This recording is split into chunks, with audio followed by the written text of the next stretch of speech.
up at night, yeah. Make all the demons quiet, yeah. We were built to thrive, yeah. I think that we've all had enough. What keeps you up at night, yeah. Make all the demons quiet, yeah. We were built to thrive, yeah. I think that we've all had enough. Oh, yeah, I think that we've all had enough. Sick of dealing with the old plan. They know that we're calling it wrong. You got me like, oh, yeah, I think that we've all had enough. Sick of dealing with the old plan. They know that we're calling it wrong. Hey, it's too late to try to go contain it. A generation fueled by creation. We live lives on a small screen nation. We control the airwaves, no negotiation. I refuse to think we need saving. Something good will come from creation. And when we think that the world is too anxious, we'll adapt, evolve, survive and save it. What keeps you up at night, yeah. Make all the demons quiet, yeah. We were built to thrive, yeah. I think that we've all had enough. What keeps you up at night, yeah. Make all the demons quiet, yeah. We were built to thrive, yeah. I think that we've all had enough. Oh, yeah, I think that we've all had enough. Sick of dealing with the old plan. They know that we're calling it wrong. You got me like, oh, yeah, I think that we've all had enough. Sick of dealing with the old plan. They know that we're calling it wrong. Hey, oh, yeah, I think that we've all had enough. Sick of dealing with the old plan. They know that we're calling it wrong. You got me like, oh, yeah, I think that we've all had enough. Sick of dealing with the old plan. They know that we're calling it wrong.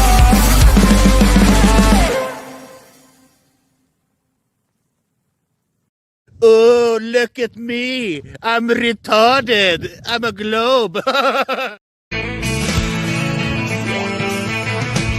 No one told you life was gonna be this way. Your job's a joke, you broke. Your love life's the old way. It's like you're always stuck in second gear. When it hasn't been your day, week, your month, even your year. But I'll be there for you when the rain starts to pour. I'll be there for you like I've been there before. I'll be there for you 'cause I'm there for you.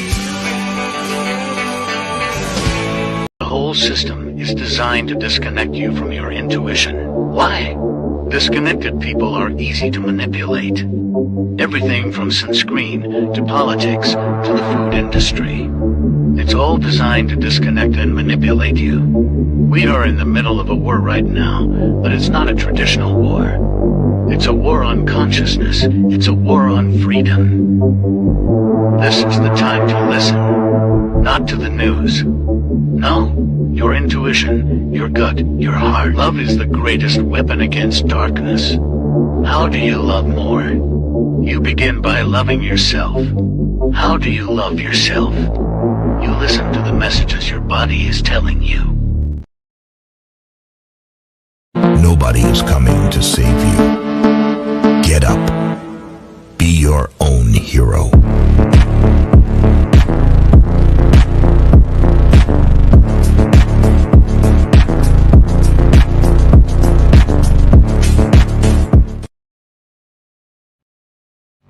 Slaves used to work all day, every day, with no pay.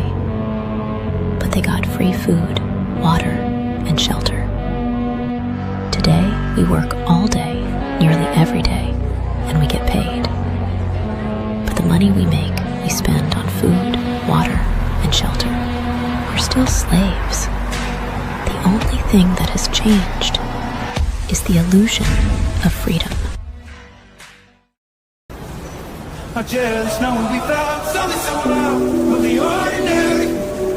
You got me kissing the ground from the sanctuary.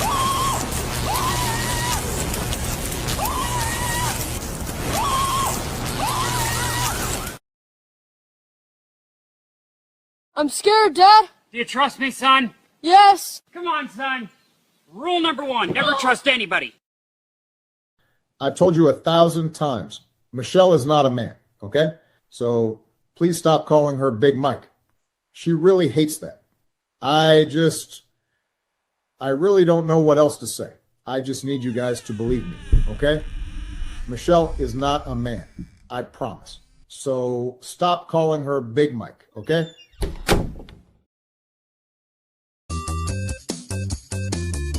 Stop! Don't touch me there. This is my no-no square. I am struggling extremely with mental health issues, and I am trying to do that whilst being FTFE. And unfortunately, talking to flat earthers is quite painful. Riverside, wait for me, wait for me. Law. Nowhere in nature or in a controlled environment can we ever produce a volume outside of containment. What's that? Has gas been seen or what's that, brother?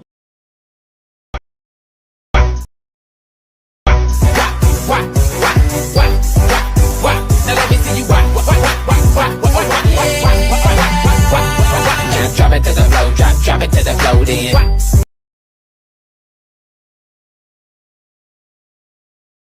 Chicken banana, chicken banana, chicken banana, banana, banana. I remember when I lost my mind.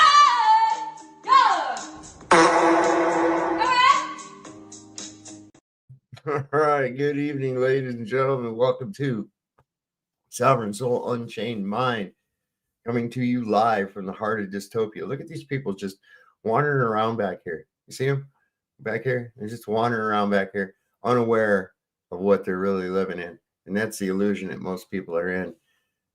Except for you guys, or you wouldn't be here. I can tell you that. Look at there. We've got Iron Auditors in here tonight. Good evening, Terry.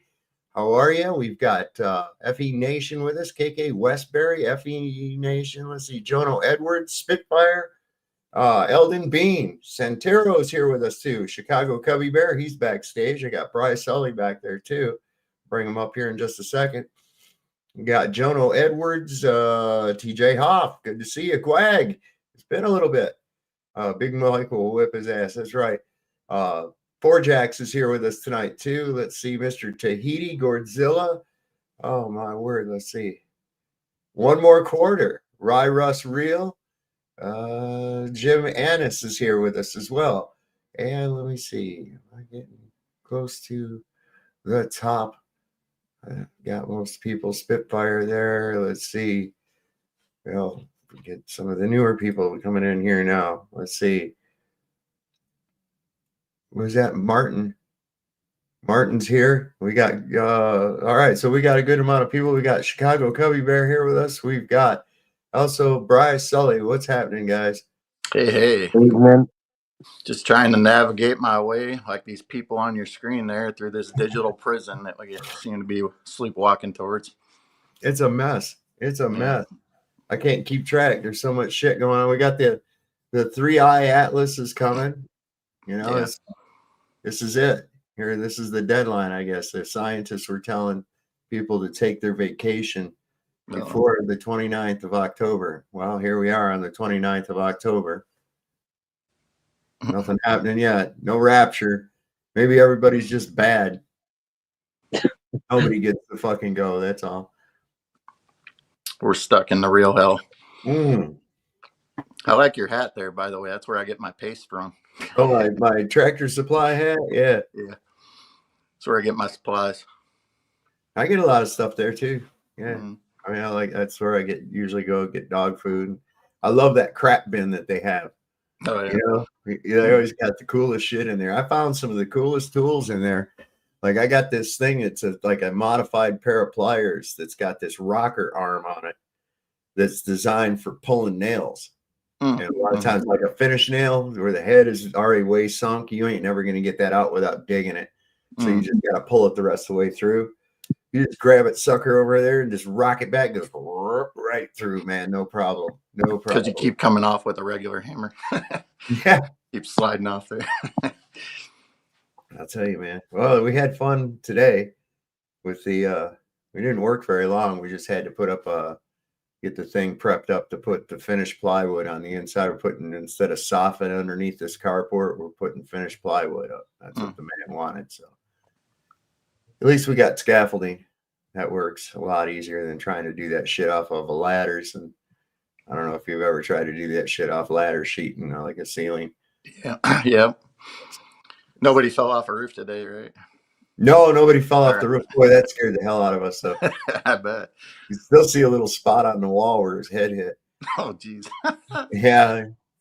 He's got a scab on the back of his head about that big where, that rough siding, like how hardy board is. Mhm. That's what he hit. And he's ball headed as a cue ball, and it scraped along there. And I guess about the size of a $50 on the back of his head. Man, let that be a reminder.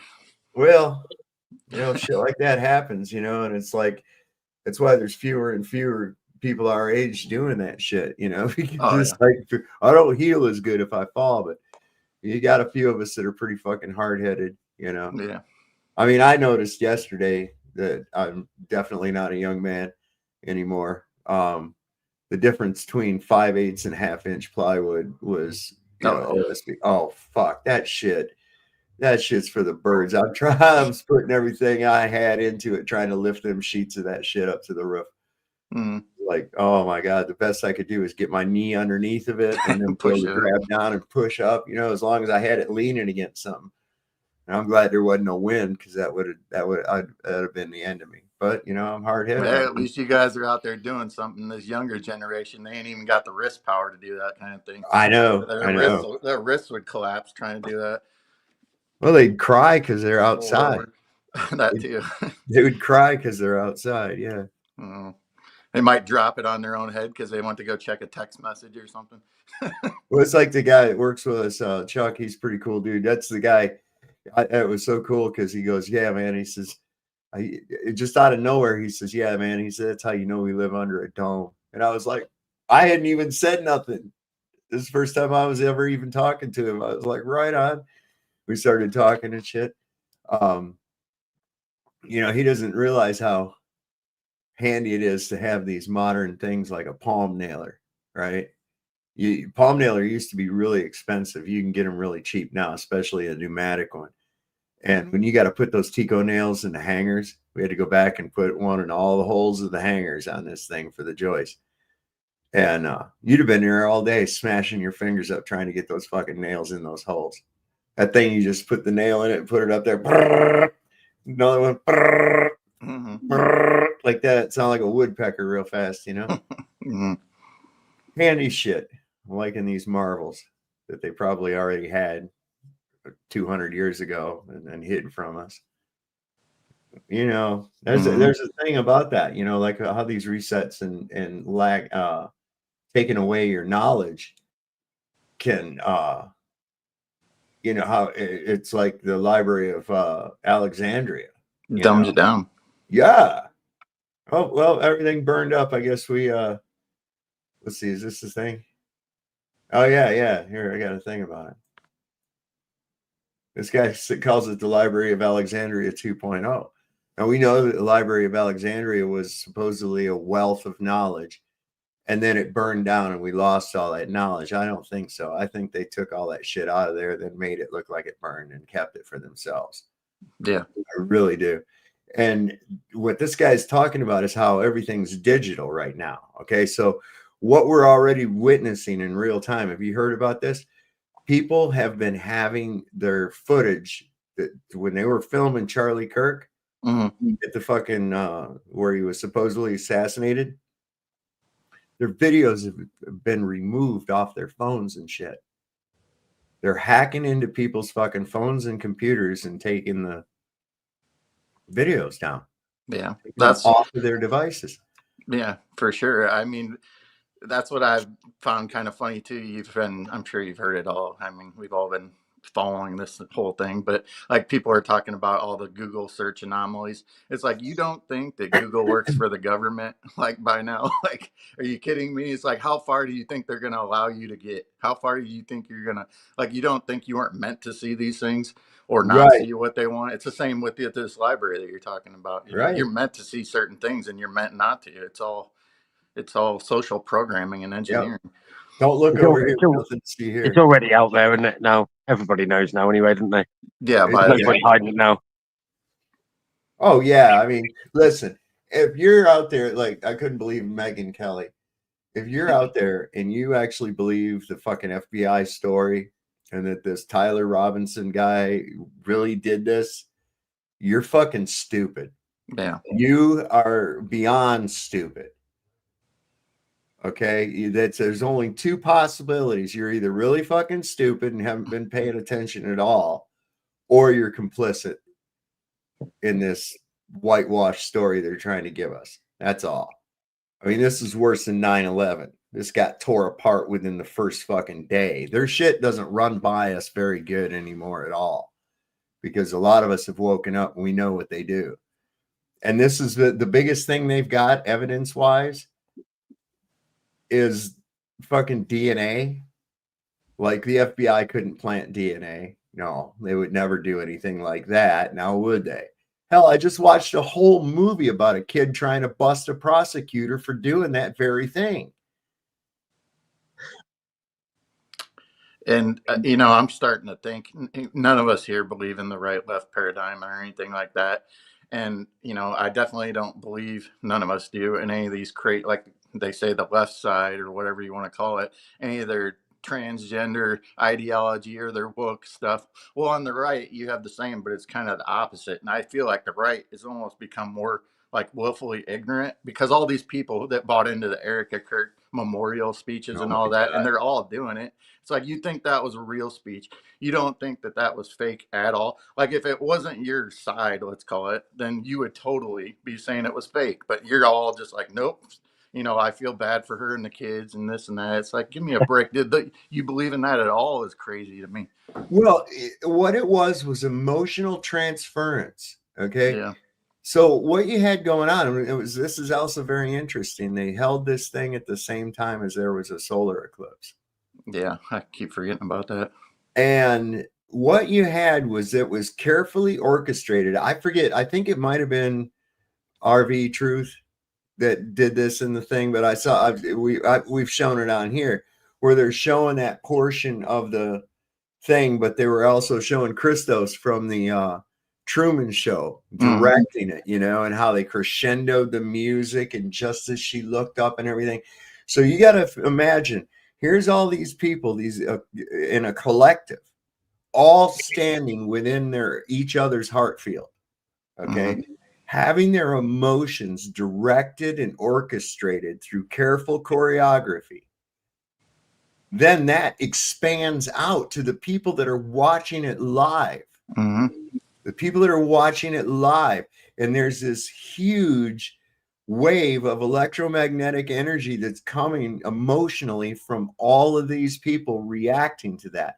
Then there's those of us that have the fucking glasses on and going, why ain't there no tears coming out that bitch's eye? Right. What the fuck is going on with that? You know, look at this. What's with the fireworks and shit? Where's the monster trucks? You know, I mean, no matter what you believe, it got the response that they wanted out of it, no matter which side you're coming from it on. Absolutely, So, yeah. absolutely, absolutely.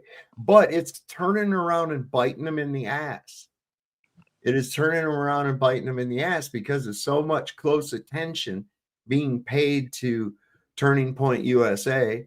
Now we're finding out that there was a whole bunch of different sexual assault cases going on amongst, you know, staff, and they were hiring these cute young girls, and just a whole riot of shit, that their finances were in question. There was going to be an audit done on their finances. Sounds like Fox News and Rupert Murdoch. Dude, it's classic. It's totally classic, you know. And I think what maybe he had realized is that he had completely lost control, just given the illusion of control, while other forces were working behind the scenes, taking this whole movement of his a different way. I don't know. That's one theory. But, you know, if you, like I said, if you believe in this fucking story that the FBI and this cross-eyed Kash Patel is putting out there on you, you're retarded. I don't know how any other kinder way to put it. You would have to be. It's just like the whole 9/11 thing. People that still believe even the Kennedy assassination, the people that believe the official narrative of the United States government and the Warren Commission on the assassination of JFK on November 22nd, 1963. If you believe that fucking story after everything that's been out there, you're retarded. Do you think they actually believe it, or do you think they want to believe it? I think that there's a large segment of people that believe that the things that school is there, academia is there to make them smart. And therefore, if they accept the things that academia tells them, then that by proxy makes them smart. Yeah. Otherwise, why would they have been told that? Yeah. Right. What reason would they have to lie? You know, that's the kind of thing that comes about from it. And we got that we see that with the globes. I like to call them the flat earth haters. We see that with those types too, that they think, well, teacher said. Yeah. Well, teacher was told that by somebody else who was doing the teacher said routine. Yeah. Did you actually think about the information? Did you actually run it through the mill of logic? Are you capable of deductive reasoning? That's the key right there. You have to be capable of deductive reasoning and the use of logic. Without that, you buy into anything. Those are the same people that get in the white van. So, as long as they got candy in there. Right. Well, I still got my puppy. Well, wow. Yeah. Okay. Jeez. Yeah.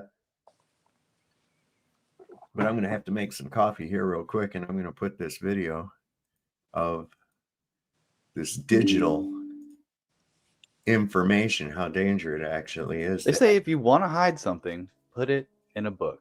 But we are living through some very strange times, because with every day that passes, the world is getting more and more digital.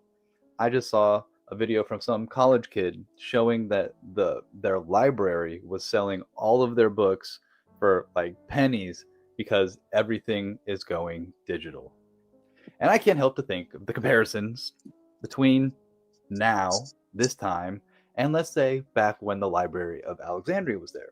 Like, what if the Library of Alexandria wasn't a library at all? What if it was just like, the internet where we have everything digitized, and they were like, oh, we burnt it down. There's a video there. I can't see anything.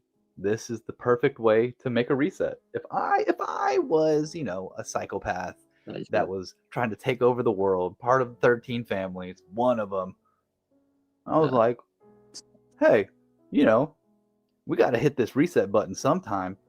Wouldn't it be perfect if we pushed everything to be digitalized so there's no history that could be saved within the books, and then we just cut off the internet and the information's gone forever, just like the information that was at the greatest library to ever exist, the Library of Alexandria. That's what I'm saying, man. The Library of Alexandria was digital, and they're about to make history repeat.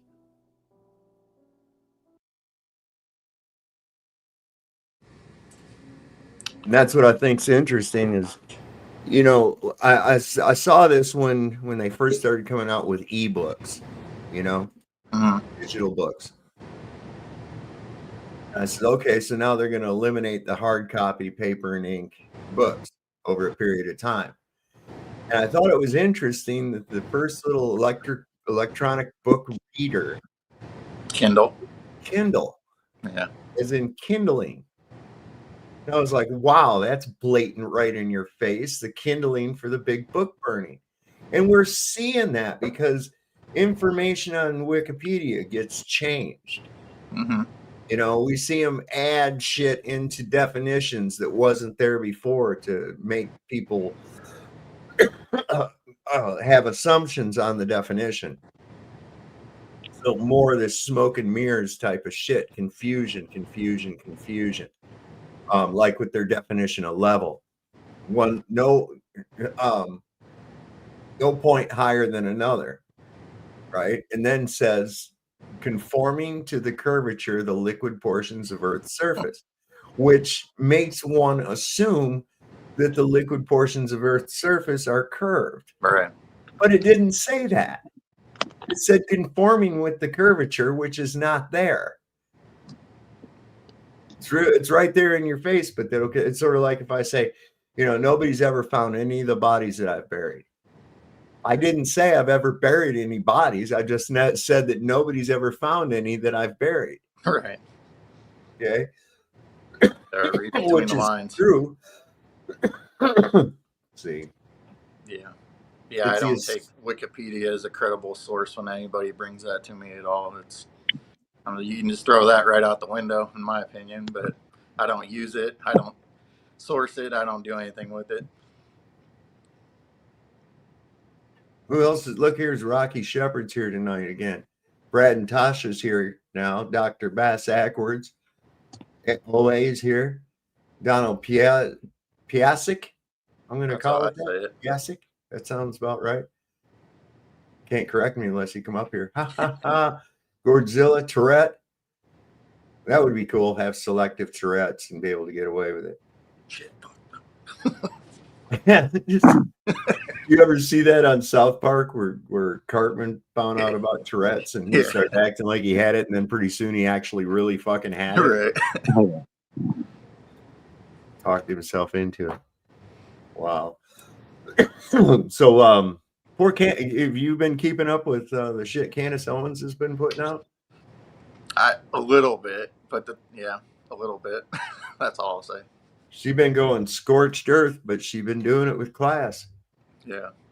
Now she's even got Don Jr. involved in this shit. That I didn't see. I saw something about it, but I didn't click on it. Yeah, pretty interesting. I watched her this afternoon, and man. Well, I'll let you check it out. All right.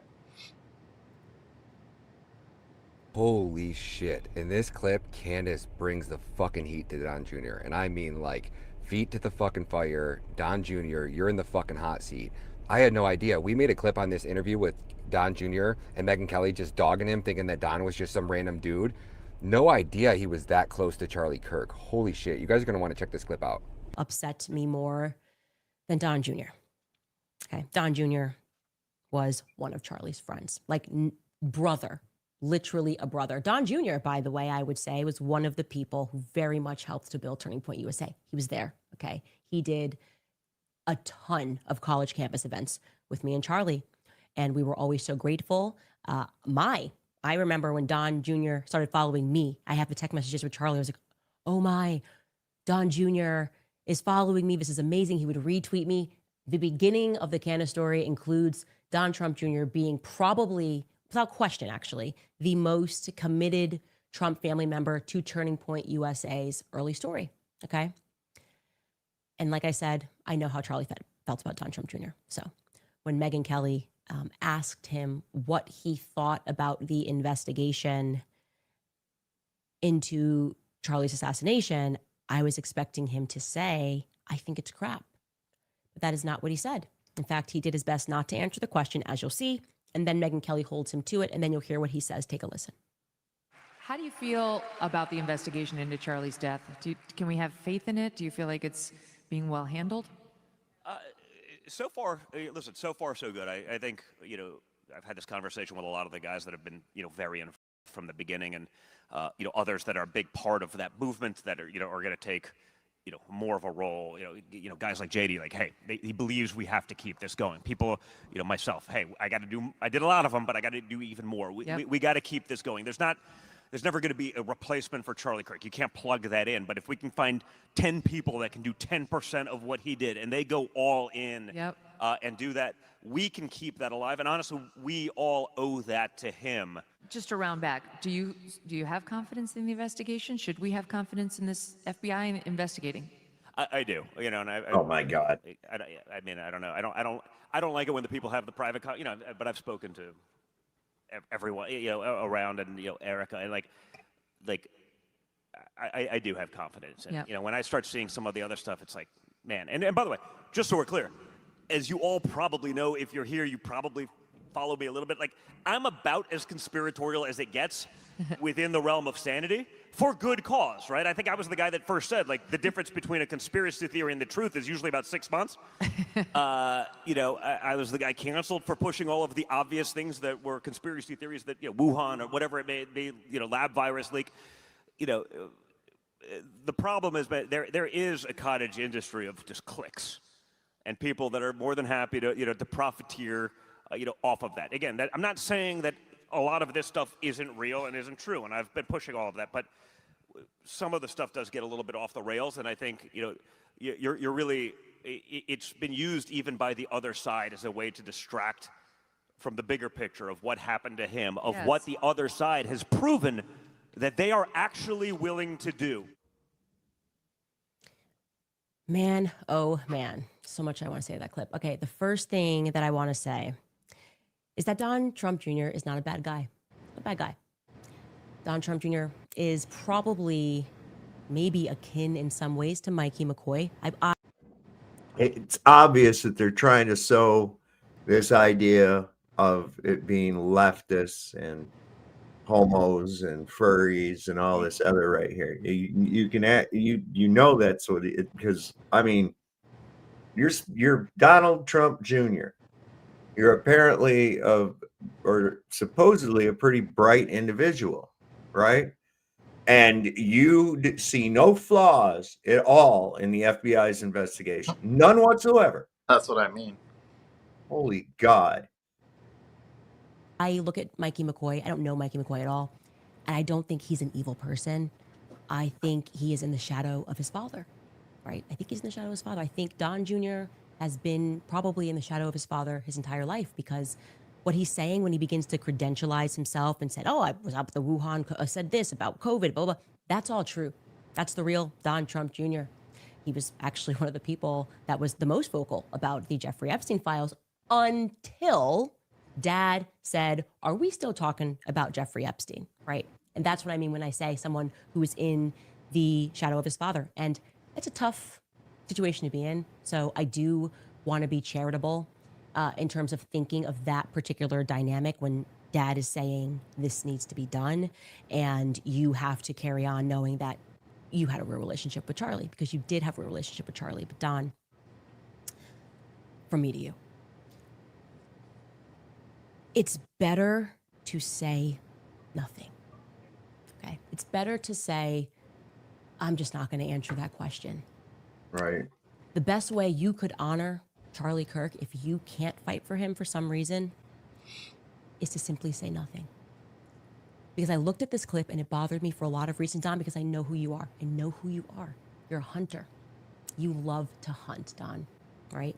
Every picture of you, you're in the wilderness. Your whole life, you love to be in the wild. In fact, you taught me a lot about the wild and a lot about hunting. And my favorite fishing experience is actually with you, right? Fighting back the sea lions or the seals in British Columbia. You know nature, and I'm not going to ask you to go back against the nature of honoring your father. Ah, yes, the great sea lion battle of 05. It was glorious. But I am going to ask you not to lie. And as a hunter, you are not lying, and this is truly what you believe. You trust the investigation. I'm going to need you to make a video saying that you believe that Charlie was shot by a 30-06 in the neck. And that somehow, through the miracle of God, Charlie's neck stopped a 30-06. Not only stopped a 30-06, but was pretty much in good shape, not even destroyed. His neck was not even destroyed by a 30-06. That kind of a miracle, Don. You know hunting, you know guns, and so I'm asking you if this is truly what you believe, to clarify that matter. Make a video, sit down with me, look me in the eye and say, Candace, I really do think that Charlie, our friend, because you are his friend, you were his brother, stopped a 30-06 with his neck, which stayed intact. You won't say that, Don. You won't say that because it's untrue, and I think that spiritually it would mess with you, and the hunters that are listening know that you don't believe that. You know too much, okay?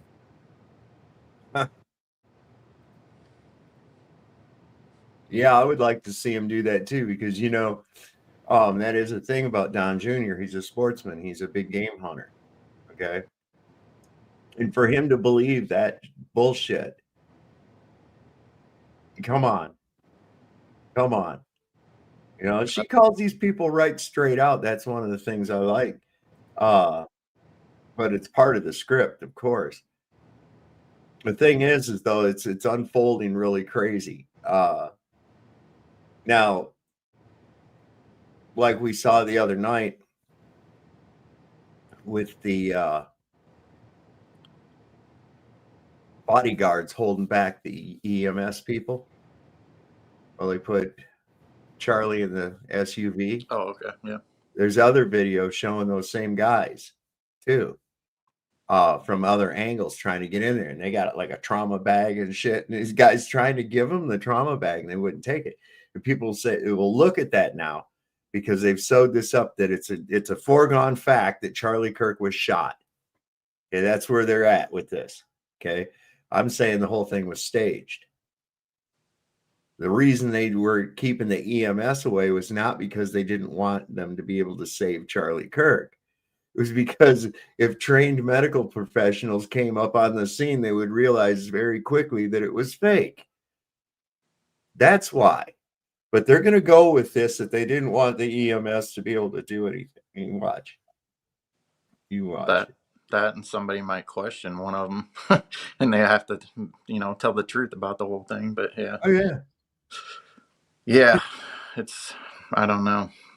It's no matter, like I said, its desired outcome was reached. Everybody's got an opinion one way or another on it. So naturally, something else has to happen soon to distract everybody away from the Charlie Kirk thing, So something, if it's that 3-eye atlas or whatever the hell, I don't know. The 3-eye atlas. This should be here. This is it. Yeah. Isn't that's where I was only kidding about that, but something, well, that was, as I mentioned when we were talking about that, is that supposedly wasn't there a Cat 5 hurricane in Jamaica? And it's almost like nobody even give a shit. Oh, that's another thing. Yeah. Hey, listen, that thing was completely engineered. Yeah, of course it was. They all are wiped out. And part of the 2030 agenda thing was to turn Kingston into a smart city. And now it's leveled. So, hey, no problem. Yeah. Bless America. I'm thinking we might need to play a certain tune to get these people to come down, for these outer space people. We need to get them. We need to get them to come down here. Let me see if I can find. Might have the right music for this. No, wait. It's wild. That's the I don't want to speak too much on her. I know everybody's got their opinion on Candace one way or another, but all I'm gonna say is I find it odd that like she's like the new acting authority. Like she's like the new Alex Jones. Everybody goes to her for this information. They're just like passing it. What did Candace say today? It's like, to me that's a red flag, but amongst a few others. But nonetheless, the information is the information, and I always turn on other sides of different things just to see what the information is, regardless of whether it's something I subscribe to or not. But, I can at least write off what's BS and what isn't. Use your discernment.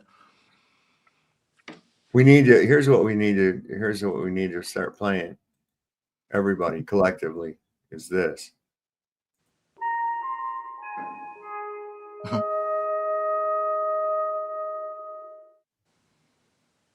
One more time for the slow kids.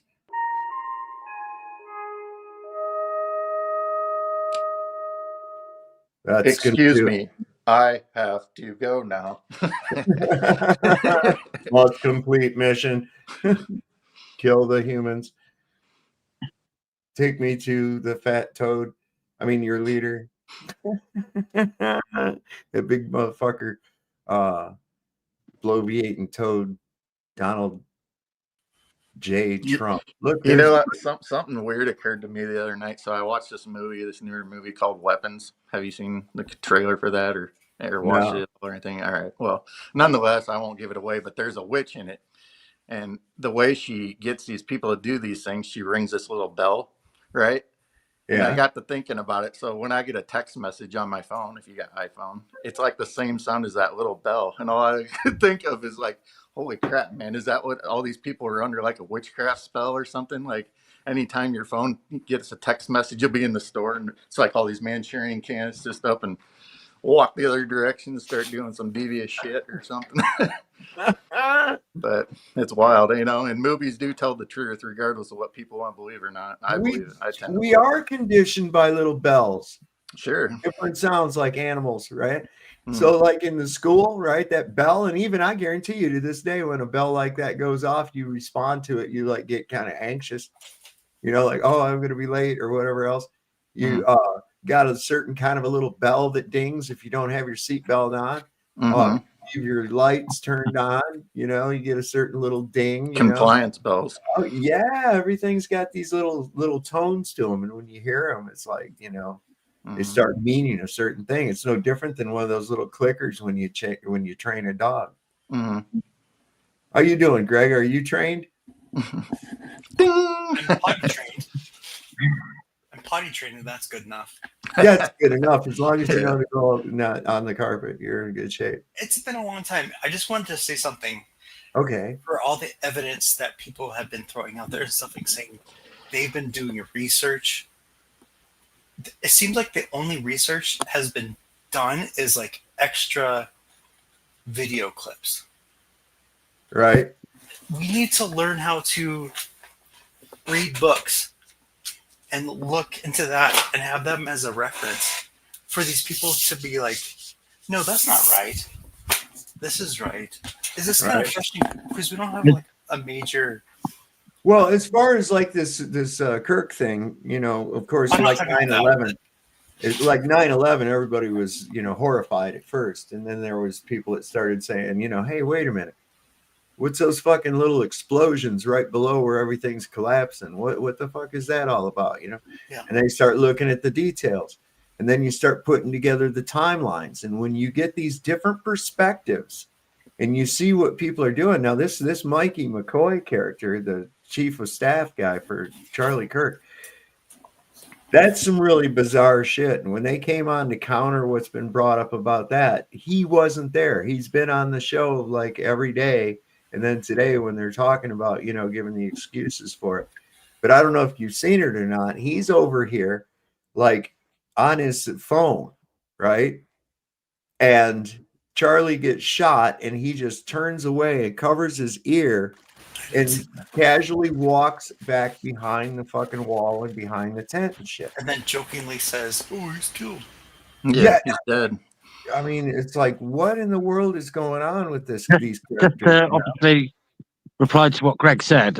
Video clips is not the whole story. It's a segment, obviously, they want you to see to make you believe. And that's all it is, isn't it? And I admit my timing was off because I was thinking about something else. Oh. And it's like, I got to jump on and say, like, these type of things. I'm talking like Satan's little season, all these things that are based off of history. There's books about them. How can we never refer to books? We consistently refer to videos. Yeah. I'm like, that's lame. Someone took the time to make a video. That's not really convincing, but anyone can make a video. Here's the thing: we live in a time period right now where information has to go fast. That's so true. It is. This is why the popularity of a meme has come about in recent years, because there's a lot of information in a short time. Right there, bam. Same thing with TikTok. But on the negative side, it's actually inducing a form of artificial ADHD. Yeah. Where we're just like jumping from thing to thing to thing to thing to thing. Twitter's a lot like that. Facebook is like that. It just goes from one thing. Oh, look, here's a cute little puppy. Oh, look, here's another thing that has absolutely nothing to do with the last fucking thing you just looked at. It's a lot of history, and it's annoying. Yeah. That's the importance. You got to have the paper and ink. You got to have the paper and ink. Yeah.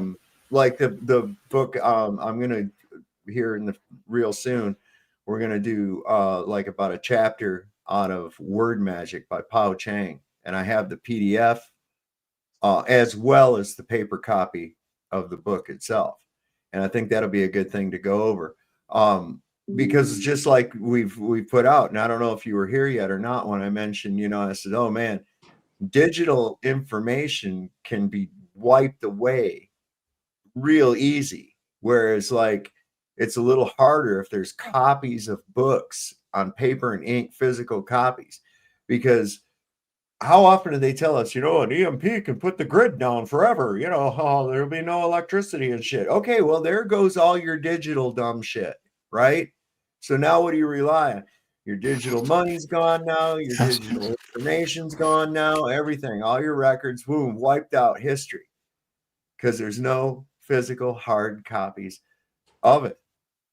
Likewise, they can go in and tweak and change. Now, there's people from this Charlie Kirk thing that have literally had the fucking video they were shooting removed off of their phone.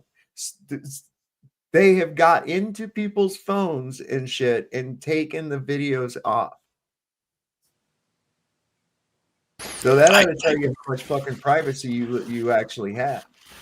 I appreciate the archive.gov stuff that they've been doing recently because they're wholly separate from the government, but they've been backing up tons of crap lately, and they've been doing a great job. So if you have something that you're like, hey, I want this stained into history, make a backup to. But there again, it's digital, right? It's digital. Yes, very true. I mean, you got to go back and look. There were people perusing information by candlelight in monasteries and shit, right? No electricity needed. It was paper and ink. It was written down, right? Carefully scribed that way. Yeah, there was no other way to transfer information, but also it's a matter of preservation. Yeah, it's all cool that we can have gigabytes of fucking digital information and all these videos and all this shit and have all of our writings and everything on PDF and all that. But there again, in the back door, I mean, if they can get into your damn phone and take your fucking video off of it, you know they can go in there and tweak something to be different than what it used to be and claim it was always that. We live in this false reality that's run by these Luciferian psychopaths. It's just, you know, everything they do is psychopathic and evil. They want full dominance, full spectrum dominance over everyone, including your mind, the things you know. They don't want free thought. They want you to rely on what they've trained a lot of people to be. And those are the people I know because teacher said. They didn't ever think about any of the information. It was just someone told it to them, and based on their perception of who told it to them, well, that's an educator. They were making me smart. So therefore, if I know that, then I am smart. Well, no, that's not how that fucking works, man. What if they started teaching Narnia as a fucking history book? Just change the name to history, right? And okay, this stuff really happened. There was this talking lion and all that shit. Within a generation or two, it's history. Anybody doesn't go along with it, well, we'll just throw you're insane. We're going to put you in the fucking insane asylum. We're going to put you in the crazy house. We're already seeing them call for having that come back. So this is like in preparation, I think, for some kind of a reset.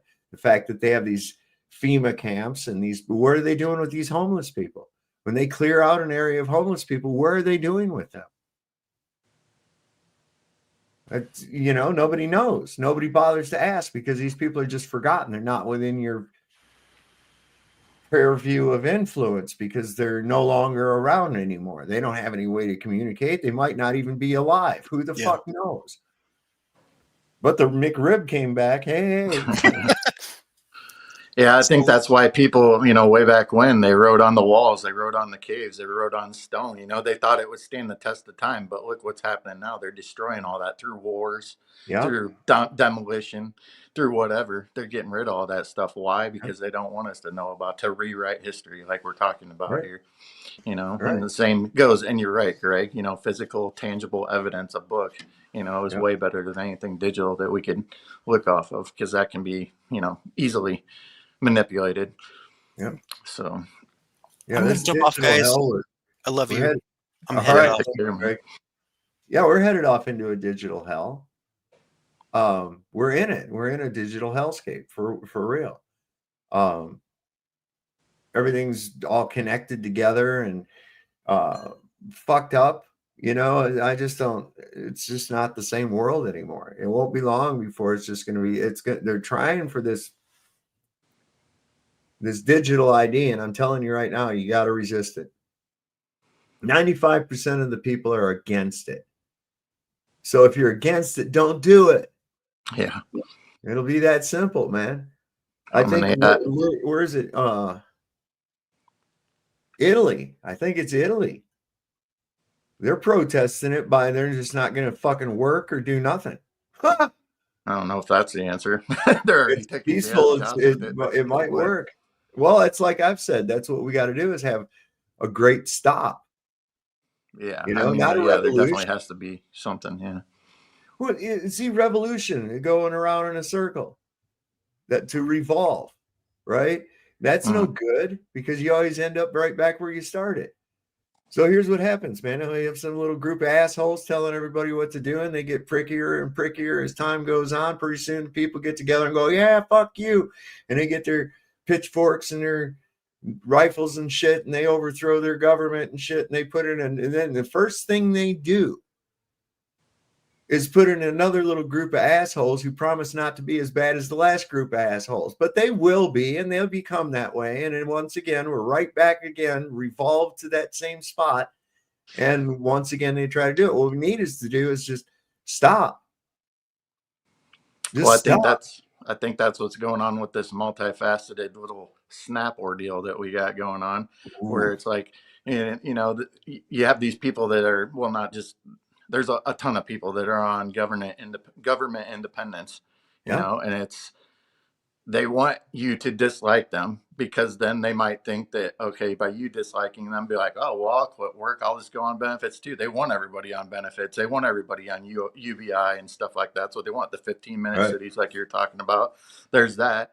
And the fact that like it's just easier to control people like that. You know, it's just an easier way to get everybody under their thumb. But anyway, what I was getting back to is that, you know, does anybody care that the government shut down? Just the people who are dependent on them. Right. So, you know, if people just stopped being dependent on the government and say, you know what, this whole time we ain't even needed these people. So get rid of them. And we really don't need them. Like, just, we are the majority, but we treat them like they are. That's the crazy. I don't know. I get that, but I know a lot of people don't. But they can't conceive of something outside of it because this is all they've ever known. Yeah. And the fact that most people have been dumbed down to a point where they can't really think. And on top of it, they're kept busy so that they can't really think critically. So they just go, well, this is, maybe we'll just have to go and vote again, and we'll vote harder. We'll vote for the other side. And it's like, you're not getting it, man. You're not getting it. And I say this, oh, sorry. Yeah, go ahead. I say this all the time. I mean, I know there's not going to be a single person that's going to disagree with it. It's like, why do we pay taxes? It's like, we all know, oh, I can't stop paying taxes because we can't get everybody on board to stop doing it. But you'd think that would be the one protest that everybody can get on board with. You know what? We don't want to pay taxes anymore. Hey, you know what? We don't need the government anymore. But that's how they, you know, if they keep us all fighting amongst each other, that's how they distract us away from those important issues. When you look at it, 99% of your problems that you have, you know, government is not a benefit to us. It's a hindrance. Yeah, absolutely, 100% a hindrance to anything that we try to do to progress ourselves. And it's just like you were saying, they want us to be dependent upon them, whether it be for sustenance, whether it be for money, or even security against some rogue nation that's always threatening us. Keep us all always in the Hegelian dialect. Yes. Right? Problem, reaction, solution, over and Oh, over those again. Iranians are good. They really hate us. Well, I don't blame them. You know, maybe we should stop being such pricks, and maybe they won't hate us anymore. Yeah. You know, that'd be a pretty good way to start. You know, there's this book called How to Win Friends and Influence People. I think it would be great if these people would read it. You know, the United States is like a fucking terrorist organization in the world. It really is. It's terrible. That's Now what I was noticing something earlier. I seen that it's like, you know, people nowadays, it's like, you know, I got this new book I just wrote and came out with. Half these people don't write these books. And now to get me to believe that you're writing a book at all in the age of AI, like you can't fucking sell me on that for nothing. Like, why would you even bother? What, you could cut costs by not having an editor, not having to, you know, write it yourself or anything like that. You just have AI do it, put it out there, put your name on it, and call it a day. Yep. That book was written by Norman Vincent Peale, right? How to Influence Friends and then yes. Yeah. Yes. I remember it. That's old. It's been around. Yeah, I remember the name. I didn't know who wrote it, but yeah. Yeah, I couldn't think of the name either, but when he said it, it went bing. I was like, yeah, that's it. Turn the Man, how you guys doing tonight? I'm pretty good, Roger. How are you, man? Are you kicking the government down the road? Start a revolution. Well, yeah. Wow. Start a digital revolution. And this Kash Patel guy is a joke, man. You got that right. This guy is a complete joke. I mean, he's just really. I'm supposed to believe that this investigation of his, and now they've shut down any investigation into possible foreign involvement. All you got to go back to is listen to him, Dan Bongino, those types that are, you know, in the FBI now, and listen to what they said before. It's like they were the ones clamoring on about, like, why isn't the government doing it? Why isn't the Democrats doing, you know, looking into this and looking into that? They get in there. Oh my gosh, you're doing the exact same thing. That's so weird. They were like the Jaronism of fucking politics. That's a good analogy there. Exactly. And as soon as they got into the, you know, oh, you're gonna put an end to this shit. They get under the influence, and boom. Oh, nothing to see here. Yeah, it was some kid who was able to break down a Mauser in record time and run across this roof and change his clothes, and you know, I'll get the fuck out of here. Here's my book. Stamp my passport. I can't see it. Oh, don't worry about it. They'll believe it. Let me see your ticket, boy. Trust me. Special invisible ink. Yeah. Oh, I thought this was pretty good. This is like regarding how this shit works in Israel. Okay, this is pretty good. This guy's going to shut down an apologist real quick. I love his analogy. This is perfect. I've used this myself. When are the Israelis supposed to defend themselves? How can they do that? Well, wait a second, Mimi. Let me just turn it around and ask you something. You have lived in St. Paul, Minnesota for probably, let's say, 100 years. And all of a sudden, I show up on your doorstep, literally on your doorstep. And I say to you, Mimi, get out of this house. This is my house. Let me tell you why it's my house. It's my house because my religion says it's my house. Now get out. Now, I happen to be standing on your doorstep with a gun pointed at your head, and I order you and your family out of your house. And I tell you that it's my house, not your house. And the reason it's my house and my block and my neighborhood is because my religious belief says it's mine. And you sit there and you say, well, no. What are you talking about? We've been here 100 years. I'm sorry.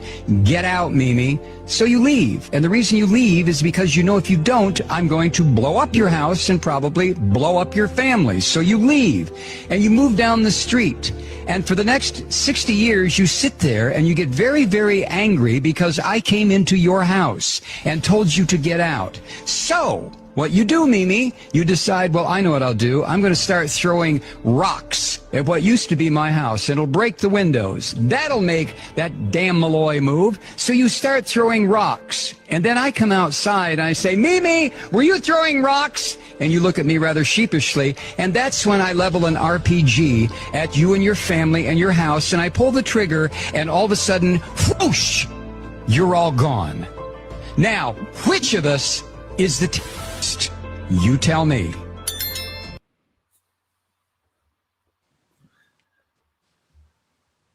Interesting. Mm-hmm. Well, that's When are the that's pretty much what they've done. Yeah.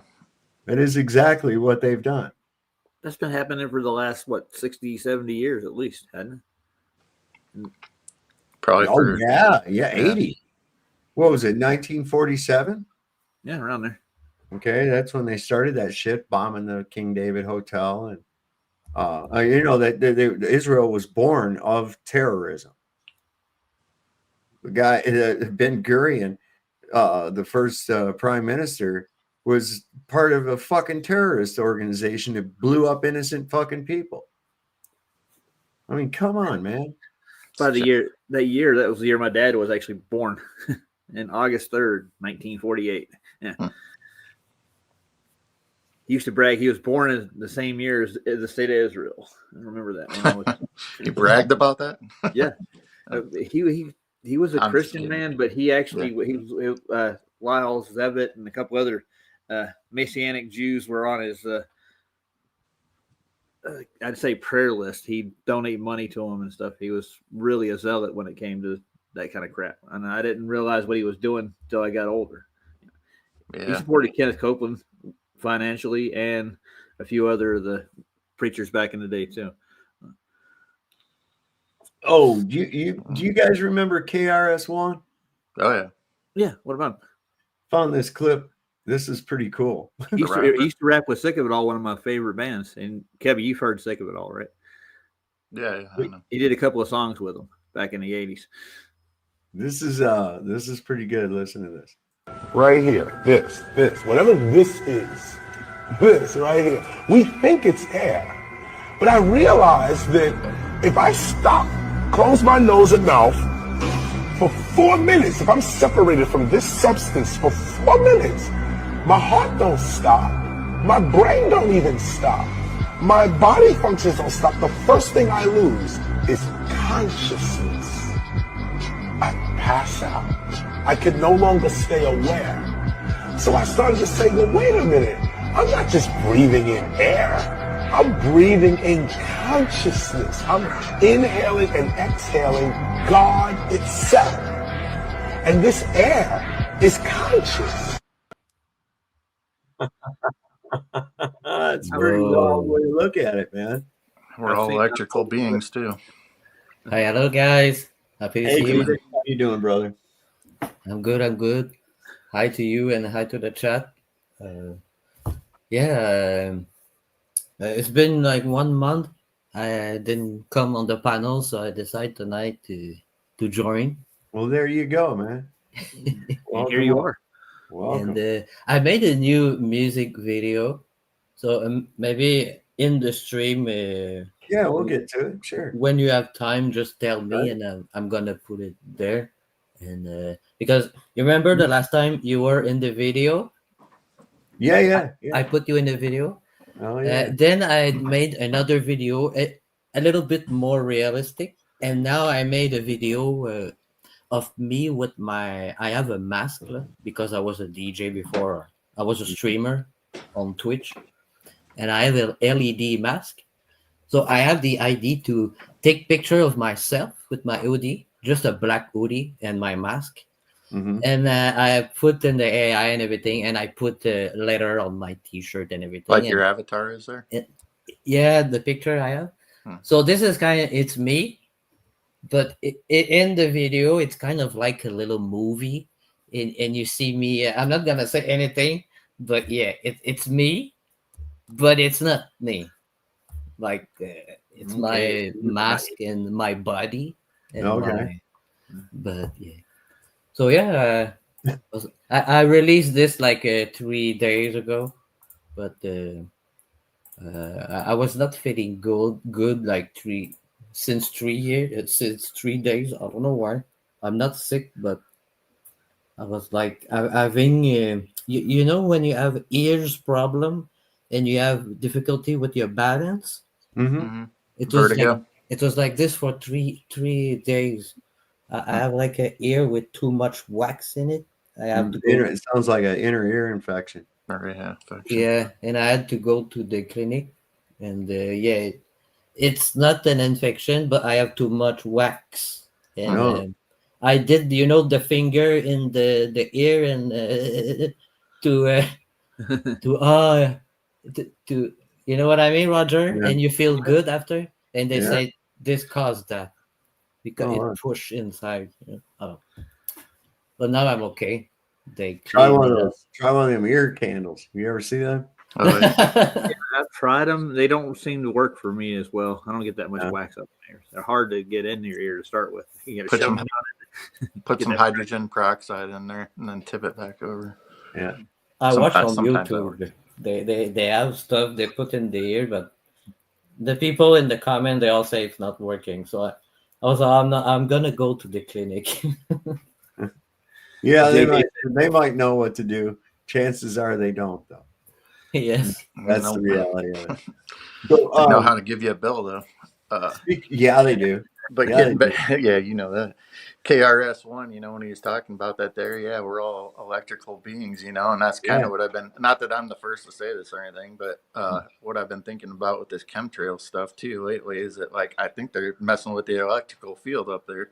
You Yeah. know, it's I got to bet be, that's you know, one of the facets. yeah, I mean, there's multiple things, yeah. But, Yeah, it's been so, known that.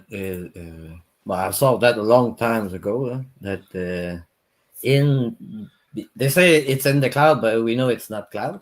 It's their chemtrail. You see like waves in it, and some say it was part of. You know, there's like empty farm, and they just put like antenna all over the place, antenna, and it's playing with the weather. And I don't know what is the name, the company, but it's a big name. you talking about DARPA? Yeah, maybe. And it's DARPA playing with are the weather, and you see the wave in the chemtrail, and the people say it's that causing this. So I ran across this thing of a demonologist. He's talking to Kanye West about why celebrities in Hollywood are ritualistically sacrificing their own family members. I thought this would be kind of interesting because we've talked about that before. Kanye West is an example of somebody who is struggling with demon possession, who's fighting it. Well, take You us would through call that them- example. Yeah, so like a lot of the celebrities, the reason why they have to kill somebody is because that creates such a trauma hole. And same thing with why they have to molest children and do these terrible things. It creates such a trauma hole in the person's mind. They're like, I can't believe I just did that. That instantly they're out. Like the demon, if it wants to go in and out of that person, it's like boom, boom. It's them or the demon. You don't even know. Easy access. They want you to kill someone that you love. It has to be someone you love. Like Kanye West, like originally, like he admitted that he sacrificed his mom. My mom ain't here. My mama was sacrificed. He sacrificed his mother. That's part of a satanic ritual. You have to create trauma. And so you have to understand how hypnosis works too, because this is a part of it. Because So you don't demons believe that was utilize something it. he just said. You believe that to be very real. Oh no, he 100% did that. Yeah, I believe that he was involved in a ritual involvement of ritual sacrifice because they're all involved in that. All the celebrities do that. Dr. Dre, his son. You know, out in Hollywood, a lot of people come up missing. Like they all have somebody close to them that has to die. So when you're talking about people like Diddy. Oh yeah, absolutely. They all have participated in ritual sacrifices. And so like you have to, okay, so like there's a determining factor on whether you can be hypnotized or not. Okay. It comes down to, have you had trauma in your life? The more trauma, the more you are hypnotizable. Okay. And hypnotists won't tell you this, but this is the fact. This is how it works. Like, and so they want all that. That's why they put this stuff in the media all the time. And they make it easy for criminals, but then they like tell you it's illegal if you do this. And then it's like, but they can do it. And they want to create environments where it creates more trauma, because the more there's trauma, the more they can control you. The more witchcraft works, the more demons can influence you. The more trauma a person has, you are susceptible to hypnosis. If You're you've been more traumatized. vulnerable, right? Yes, yeah. Well, because when the brain has experienced trauma, what happens is your mind will shut off a part of your brain and say, I am never going to go to that folder there ever. Okay? And so there's a part of your brain that is unaccessible. In fact, a lot of people I pray for, they get healing, and afterwards they start remembering things and they actually become smarter. They literally become more intelligent because they can use all of their brain. They don't realize that part of their memory hold space in their mind is cut off because there's a trauma in there, and your cognitive mind says we are not going anywhere near that part of the brain, nowhere near that folder. This is why people have what they call undealt with childhood trauma. Exactly. They don't access it. They don't. Can't talk about it. Yep. And then as a hypnosis person, if they have that, sleep, you're out. Like, dude, it's like that. And when you're in that hypnotic state, demon comes in and can take over. It gives me like this horrific sinking feeling. Like, that makes me hurt for Ye. It does. You know? I feel bad for him. I feel terrible for him, actually. So like, I you know, and he's fighting this, trying to fight it on his own. Honestly, I need to talk to him sometime. He's trying to fight it on his own, and he's not recognizing how the demons are utilizing or working or taking advantage of him. Probably through frequency too. Oh, It's a lot of these musicians, you know. Well, they got to sell their soul in order to get that position. So they're subject to everything. As a DJ, I used to play an after-hour big party club and everything. And when you're a DJ, you kind of feel that everybody is looking at you, and you're the orchestra. I don't know how to explain. That's just paranoia. I'm just that's what I was going to say. No. It's paranoia. Yeah. But you kind of go but it's like listening to music in your room but like 100 times higher. And yes, there's people think they are more than other people because I know a lot of DJs. Us DJ, we have a special power in the brain because we can calculate whatever. Say, okay, but musician, can you play a guitar? You see, you're not better. So that's another thing too, is the frequency. When I tune my guitar to 432 hertz, it's really weird because I just kind of like drift off while I'm playing, and I start playing shit that I've never played before. Just start doing it, you know, and it's like, wow, that's really crazy. Where'd that come from?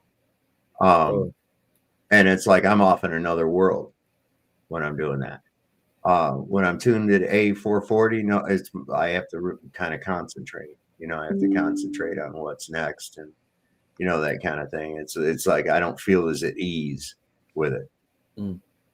So I truly believe that the 440 is damaging, you know, and 432 is actually nurturing. So yeah, terrestrial 432 is the best. Yeah, I can drift off and kind of, you know, stuff like that, but I can't be hypnotized. I've never been able to be hypnotized. I find it kind of funny to me. Like when people do it, I almost feel like people are messing around when they do it in front of me or something. It's like I've been hypnotized one time by a girl playing a guitar acoustic in front of me. And it was and I really have to like get out of my bubble because you know, I think I have a girlfriend too at that time. You think? Yeah, I don't remember. It's been That's a long one of those time. things you should know. People think I'm young, but I'm gonna say I'm in the 40. Oh no. Oh yeah. It's over. It's all downhill from here. It's all done now. No. You might as well just give up. You're too So old. you know, we were just talking about how they can change information on this digital shit. They can hide like subliminally also. Oh yeah. Well, this guy, this Mikey McCoy, the guy that was exhibiting such strange behavior at the moment of Charlie's demise, his dad is a pastor. Now, this guy came out and he was talking, and he said that that this dude, his son had blood all over him, and the first person he called was him. And the other story is the first person he called was Erica. And he was on the phone. The reason he was on the phone was because he was talking to people in Arizona who was live streaming. Well, that's bullshit, because if you're filming and feeding them live feeds, snippets and shit for them to post on social media, you're not going to be using that phone for recording.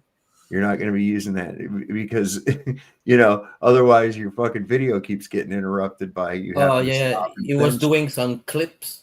But you say he was recording at the same time? No. Bullshit. It's bullshit. So what they've done now, this pastor, who's the father of Mikey McCoy, he was the chief of staff for Charlie Kirk. It's now saying that he is the co-founder of Turning Point USA, and that he is, their America's pastor and all this other shit. Well, that's because Wikipedia. There again, something that can be changed real easy. And this is a little snippet from Candace.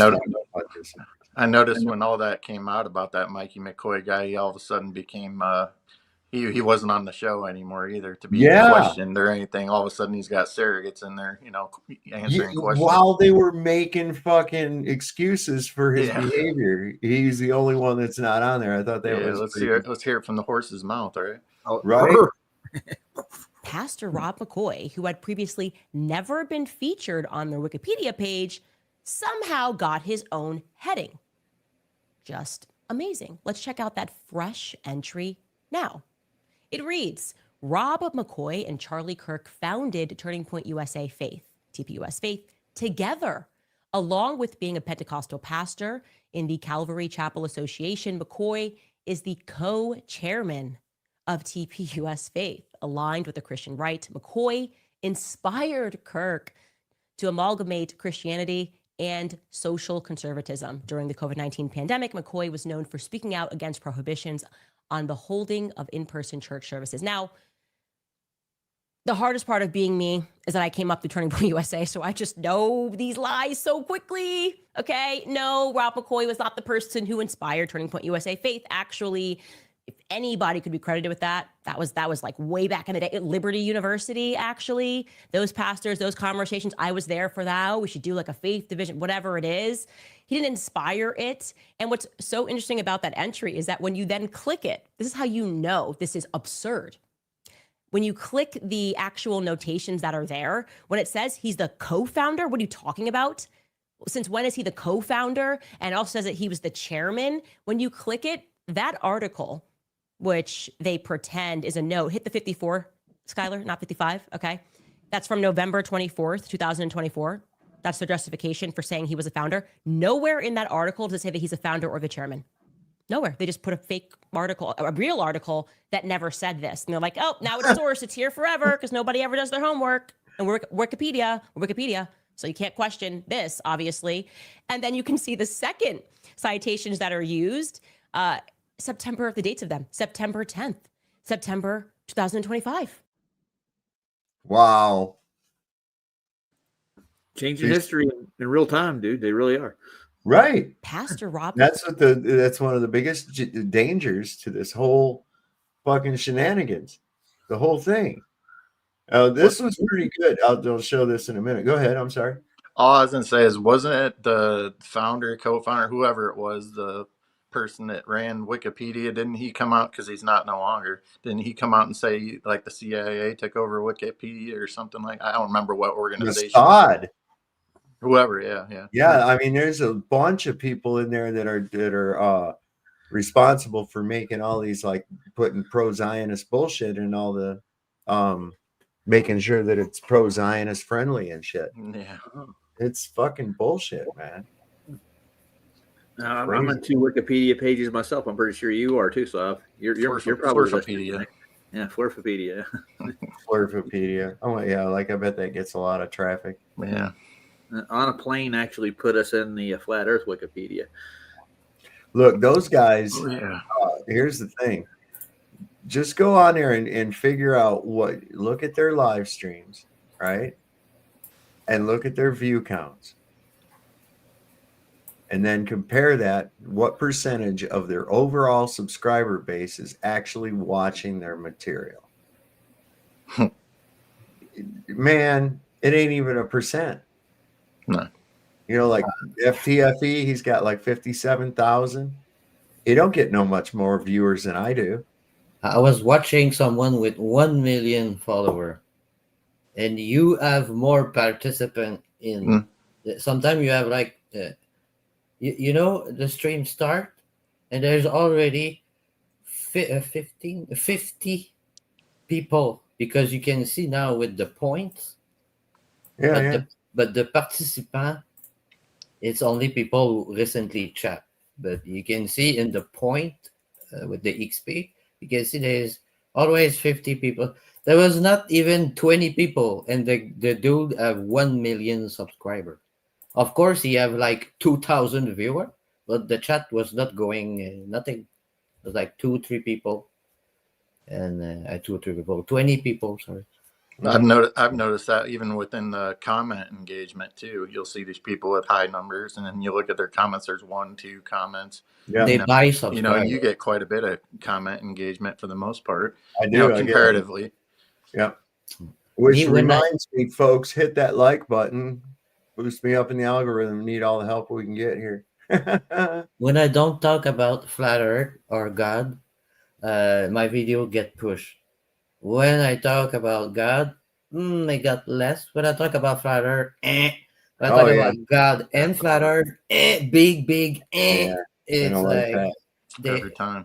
Because me, I have a something big. I don't know. It's because it's been a long time on YouTube. I have the account, but when I make a video, I have the choice to have a automatic dub, so I can translate in like 25 language the audio. So we can put the audio, so that my song become big. The instrumental still there, but they put like a Chinese version and then a German version. So if you're Italian, you put in Italian and you can hear my song in Italian. Oh, wow. But my last song, because I talk about you see my T-shirt, space is fake, and the lyrics talk about stars. And one time there's like a 3 second of a Jesus cross.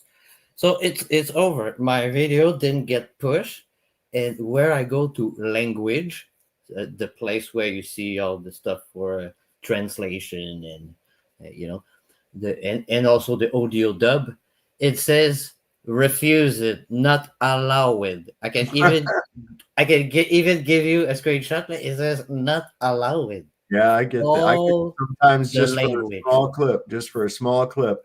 I'll come back in here after I shut down the stream.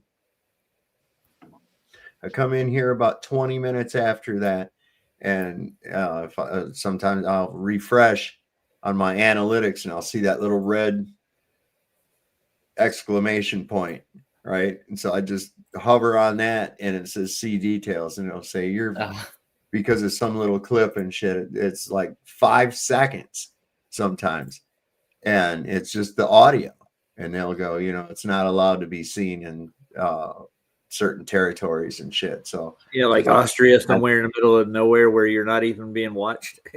Yeah, I mean, it's like, oh, okay, but I'll just go ahead and I'm like, okay, well, I'll just take out that little audio or whatever, that song or whatever. That's all BS too, because it's like there's people out there, Joe Rogans of the world, they talk about some of the same things because they bring in revenue for YouTube, big time revenue. Yeah. They don't mind who, Redacted, somebody like that. They don't mind, since they're bringing in all this revenue for themselves. They're like, we'll let that slide with them. But somebody like you who's not monetized, they're like, you better check that, sir. Yeah. Like, it's so stupid. It's you've welcome got to Flat Earth, DJ, by the way. And you've got these What did you say? petty ass. I said welcome to Flat Earth. We all get that. I mean, and they got these little petty shits out there like Craig and stuff. They do little try to get you in trouble, and like little fucking tattletale kids or something. They'll report your video and shit. They're just so pathetic, and they don't realize how transparent they actually are and how pathetic they actually appear to people. They think they're doing something, and it's like, no, you're just making yourself look really bad. I have an image to show you. I put it there. At this point, I just call them McToon's little minions, his little snipers. He sends them out, whoever it is. Few of them have channels. The rest are all on chats. They all got sock accounts. They're all his little soldiers. That's a screenshot of my video, a video that I made, a music video, like a month ago. And at exactly this part, I got an email from YouTube, and they said to me, this timestamp may be subjective to uh, uh, get in. I don't know how to explain it, but it's like get inside the privacy of someone. So then I wait. I'm like, okay, because you cannot reply. So after 2 or 3 days, they replied. I say, oh, it's okay. We don't think we allow you. It's okay, you know. So I didn't have a copyright or anything. The video is still there, but I suspect the guy on the left completely, but bottom left completely. Oh, Max. Mac the hack. Every time he create fake channel because everyone is blocking him, and he go on every channel and say DJ Newman is not a real DJ. Since I put him in this, you know, he's very bad. So if you're watching this, Max, just know that it's never gonna be deleted. Yeah, just to give him no mind, he'll go away. Yeah, he left me alone after 2 visits at our place, didn't he? I can't handle listening to that guy talk. I can't. It sounds like those fucking Martians in that Mars Attacks. You ever seen that? This movie, man. Oh my god, it's so good. This movie. You know when they're marching into the soldiers, and they're gonna meet with the aliens where the aliens land. That's in Pahrump. There's the dove. And everything it's okay, and they released the dove, I think, Yeah. or something. But that's they really filmed that right there, that part right there. Yeah, at least the troops marching and shit, because that sign that's right there, welcome to Pahrump. They march by. That's where Jack Black, he just bought it right off the bat, man. He was ready. He goes fucking charging in and gets wiped out. That was Oh funny. yeah, I have a question for you because me, I'm in Canada, but you guys are not. Just for 1 minute, what do you think about the government not having access, or I don't know, for the food stamp, for I the don't people? care. I'm not on And food the, stamp. yeah, no, but okay, I'm sorry. My question is more. Do you think it's gonna be like a kind of like a purge for the No. 1st November? Well, think about this. When they said Trump was going to send troops into Chicago, what they say? All the gangs were going to come out and fight him, right? Did that happen? Nope. No. Sure didn't. It's just another op. They want everybody to hate everybody and keep everybody under control. Nothing gonna happen, baby. Nothing gonna happen. Fear. I don't care if you're a gangster or not. You're not going to go running against troops. I don't care. Well, yeah. Yeah, I think it's time for them to have for the people who not gonna receive their things to now get some help and make food and get a job and talk to everyone, like to just stop. What happens when you thinking- stop putting feed in the bird feeder, right? Yeah. They go find somewhere to get food, right? When you look at all the people on TikTok before that, they were all, look at me, I have the candy, everything. Me and my boyfriend or my husband, we have everything because and now they are crying and they say they're gonna loot everything. I think it's more time to just come down and take your life more serious. Just stop, make babies. Yeah. I've looked at it like this for God, probably my whole life. Okay. Anything that you receive from the government was stolen from someone else. Okay. So it's not a far leap to, if the middleman stops giving you the stolen goods, that you would go right to the source yourself. Right. But I believe that this is all bluster, just like Chad was saying, it's bluster. Like, oh, we're gonna fight off the fucking army and shit in Chicago. No, you're not. You're not gonna do that. Now They see one laser sniper and they are scared and they go hide. I saw that. Bro, And You know? you know, the thing is, I don't agree with the militarization of the No, police no, or no. to have the No, military that in the streets true. of America at all. That goes again. There was a reason Posse Comitatus was The a Hobo thing at one City. time, and here we are clearly violating that. And now with this ICE thing, and I tell you guys, I saw an ad come up that was a recruitment ad for ICE. I get them And all it the came time. out and said $50,000 sign up bonus and shit. Oh, I could use that. That Oh, happened the wow. last time. That actually happened the last time Trump was in office. There was a big push for ICE recruitment, and they were giving out bonuses, kind of like the military. How to get marked as a narc? I'll sign up with ICE. So I watched this Chad, I think you watch Brian High Impact Flicks. Oh yeah. Yeah. He did a pretty good breakdown of this thing with this Mikey McCoy's dad and some of this bullshit. Hell, you got Ian Carroll to do one of his videos recently. I don't know. saw that. I saw that. Pretty cool. I guess that's big in the YouTube's world. Yeah, it would be. It would be. Yeah. But also, you got to be careful. So Sure. Ian Carroll just came out of nowhere about 2 years Right. ago. Yeah, I know. Now, I like his material. I do. Sure. I have to say, I like his material. He seems to be pretty well spot on with everything. So, I don't know. But there again, I go with the information, not the person. You don't worship the cult of personality? There's no? Oh my God, people get so caught up in that shit. That's how come these actors, it blows people's minds when they find out the nasty shit that these politicians have been into, or these actors or singers or whatever else, because they have this false image, a false sense of familiarity with the you know, whether it be the movie star or the politician or whatever. You know, I've heard him talk, and boy, he really says, you know, okay, well, you like his personality. All right, if you actually dissected the information. And that's why, like, you know, at first somebody might be attracted to listening to Tim Pool, but then you start putting on your bullshit detectors and you go, okay, I can see where this guy's coming from. I don't get that so much with Ian Carroll. I'm probably, given the track record, apt to be proven otherwise. But so far, the information that I'm getting out of this guy is solid. So, you know. Yeah, I've liked this stuff so far. I'm having complaints at all. But I think it's written for people like us to a point. Some of it's scripted, I think, maybe. Right. So let me get this going here.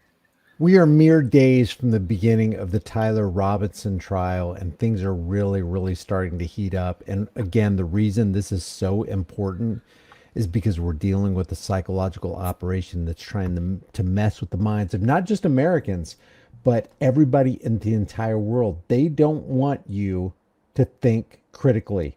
They don't want you to ask questions. They want you to shelf your critical thinking and shut up. And that's exactly what Charlie Kirk's mentor, Frank Turek, said. He said the best thing that could happen right now would be for the internet to go down because it's fueling conspiracy theories about Charlie's death. And then he tells Candace Owens to shut her mouth because she doesn't have any evidence and that God hates dissension among the brethren. Let's listen to some of this. It sucks too, because you listen to people like Candace Owens, like right now with her conspiracy theories and stuff, and like, I don't know, man, I'm getting more and more thinking the best thing that could happen to humanity is the internet could go down. Yeah, as soon as we lose Wi-Fi, we're all upset, but that might be the best thing that happens to us. By the way, I haven't followed a lot of what Candace Owens has done, but I will say what I have seen. I don't believe that. I don't believe that. If he's doing that, if he's not listening to what Candace Owens and other people are saying, if he's not looking on the other side of the fence and see what people are questioning to see if what they're saying is legitimate, that is at the very least irresponsible. But I don't believe Frank Turek. Frank Turek, as we've seen, has already contradicted himself on several occasions, along with the testimony of Andrew Colvett and Mikey McCoy and TPUSA and Rob McCoy. This is all starting to really stink of something very, very rotten in Denmark, but Frank Turek is not done. there's a difference between a possibility and evidence for a possibility. You can speculate on anything you want, but unless you have evidence, shut up. Really? Like, why aren't you shutting up about the official story?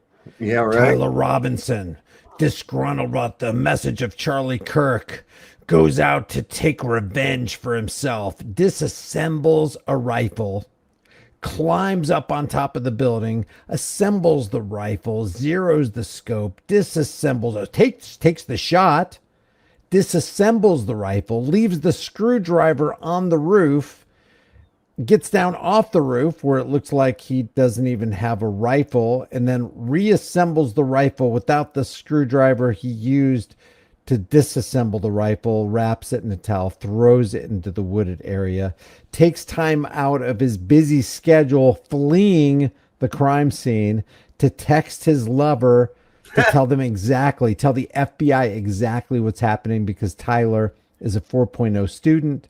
He aced the ACT. He's in the 99th percentile. Basically, this guy's a genius. And this genius thought it would be a good idea to type out on the always monitored internet, always monitored by the intelligence agencies, including the FBI, exactly what he did, where he threw the gun. Even gives the FBI a motive. So is that what you're talking about, Frank? In reality, aren't you telling yourself and everybody else at TPUSA to shut up and stop parroting the official government story? Okay, because you know, that is the thing too, that you have to believe that fucking story to think that this kid is who did it and that was actually him. We don't even have that. You don't have any confession from him. You've got grainy footage. The best they've got is their DNA. And it's like, oh yeah, they can't plant that. How many fucking TV shows and movies have you seen where the cops or whoever get caught planting DNA? Yeah. Another thing. Go ahead, Roger. Oh, yeah. I wanted to know how did he actually get on the roof to begin with? That's a good question. Yeah. Another thing is that all these people, your Tim Pools, whoever's pushing this narrative, put any of them in the same category, but it's like they've already convicted this one kid, right? Yeah. He hasn't even been to trial or nothing yet, but they all say that this is the guy, and has anybody, his lover or whatever they want to call him, like, I don't even know if that person really exists, but you were just supposed to take their word for it that it all is real, just because they say it is. Right. And because they blasted it out on all the mainstream outlets that this is the kid, this is what happened, the FBI says so, blah, blah, blah, blah, blah. Right. Mm-hmm. They've contaminated the fucking jury pool, the entire fucking jury pool. Because this is out nationally. I mean, everybody knows this. If you had to put a gag order on over 3,000 fucking people, you can almost connect the dots by basically all these people like Megyn Kelly, Tim Pool, Joe, I don't know, name whoever's had the Cash Patels, whoever's had these FBI people on their show previously, they all interview each other. They all run in the same circles. So they all we're all friends. We all got to push each other's narrative, Yep. They can't break ranks or anything like that, because that goes against protocol. So yep. Yeah, they don't want to fall off the out of the club, I should say. Right. Well, yeah, they got a good thing going on. Yeah. I mean, I'm sure there's something akin to cash the like check. how Israel paying influencers $7,000 a post for pro-Israel bullshit. Yeah, like that's the only situation, and they're the only ones. And there again, what does that rely on? What does that rely on? Huh? It relies on the people's perception of the individual and not the information. I mean, you can't tell me that you can actually run that story through your fucking mind and actually believe it. Mm. There's no fucking way. If you actually believe that story that Cash Patel and the FBI are trying to sow, then you're just literally retarded. I'm serious. That's just all there is to it. What's happening, Modern Men? How you doing, man? Hey, hanging in there, brother. Hello. Having It's one of good those to see nights. you. Modern Man. Hey, man. Oh, did I tell you I lost my vape? Did you? Yeah. What you Well, it's know? It probably was where a, you left it last, to be my oh, guess. I know. Hopefully, maybe one day I'll find it. But it was It'd be in the it was last place you looked to. I lost my wallet, man. Fuck It was yeah. one of those ooze ones, you know, and it was about that long. And then once you put the thing on it, it's about that long, you know. Mm. And so I was like, well, shit, I can't find it. So I went up and got a new one. And they got this little short thing. And this thing is really nice, man. It's got a little digital screen on it and shit. It was only $20. And it's called a Kodo Pro. But yeah, you push this button in. I don't know if you can see the little electronics on it or not. Is that showing up? And pull it back a little bit. Right there. Yeah. Mm. That's pretty fucking Yeah, cool. when I did, It looks kind of like mine. I got one It's kind of been a like while that. since I stopped vaping because it gave me popcorn lung. But Oh, really? I got over it. I know not everybody gets it, but just that's what happened to me. Could have been bad product too. So, but I haven't smoked in quite a while. I just kind of keep this with me, you know, and like a lot of times if I have to go over and get some tool out of my Jeep or something, you know, I might pick it up, take a little It's more drive discreet. off of it. That's yeah, why I and did it's like, there we go. It's mellow. Let's just Yeah. go ahead and do this now. Yeah, no, I totally enjoyed it. I just, after a while, it started giving me popcorn lung, and I had to quit. But yeah, I'll show you mine. It looks kind of like yours. It looks like this. Oh, well, yeah. My wife's got one that the thing goes in it and doesn't screw in. It's magnetic. Yeah, mine's too. Yeah, that's what mine pops in, is. pops out. Like This one ain't. This one's threaded. and it's got a little globe on it that spins on the. Oh, that's there. Uh-oh. Don't forget, you're on a globe, Roger. Don't forget. I know. You gotta hold it level to smoke it, though. Right? Me, I'm on the moon, so I smoke the light. The rocks. There you go. Moon rocks. No, best no, kind of crack. I don't smoke rock. I don't smoke anything. I don't even drink.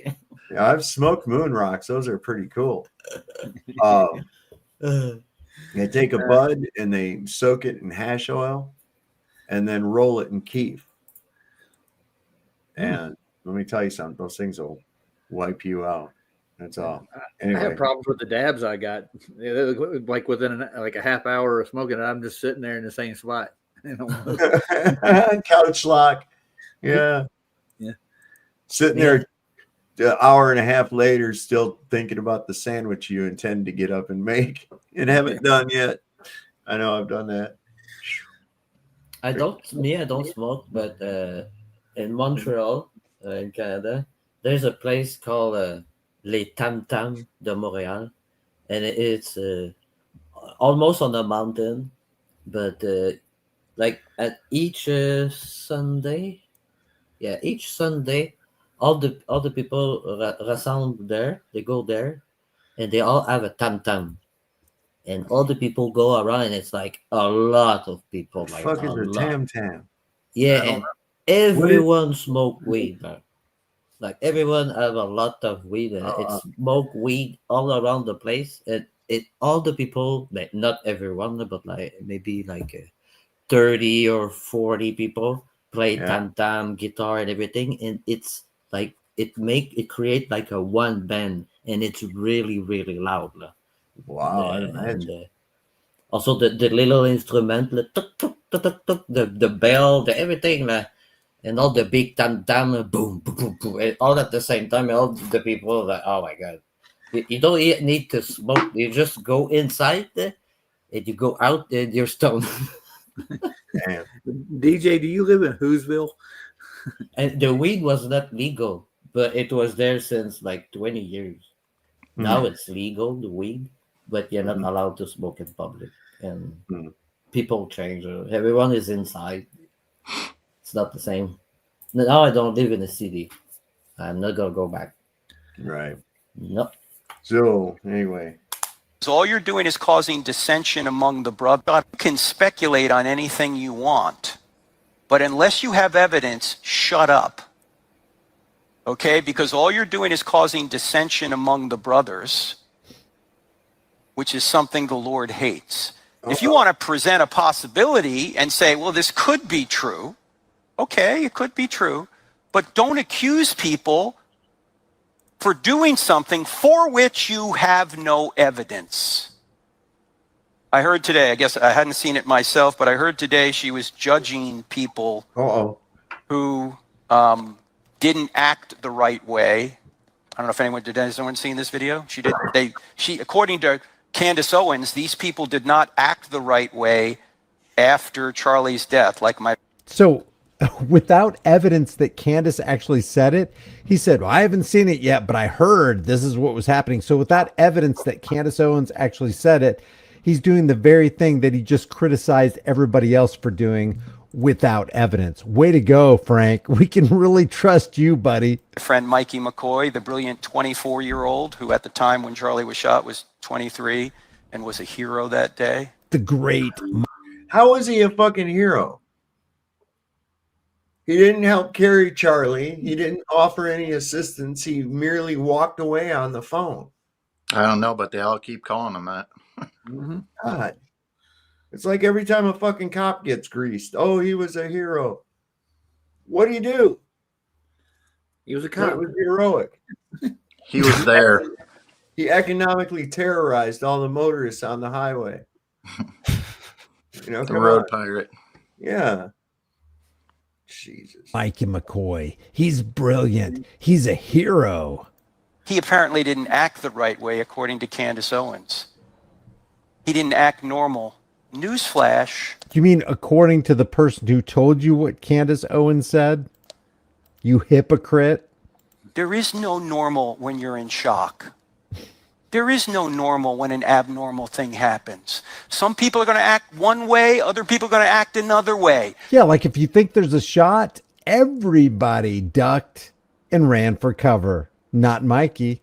He immediately got on the phone before Charlie's body hit the floor, turned without any apparent concern for Charlie, and just walked away with the phone stuck to his ear as everybody else is scrambling and ducking and hoping they don't get shot. It's almost like Mikey knew he wouldn't get shot. Not only is he the great Mikey McCoy, the brilliant Mikey McCoy, he's the prophetic Mikey McCoy because he knows what's going to happen or won't happen before it does or doesn't happen.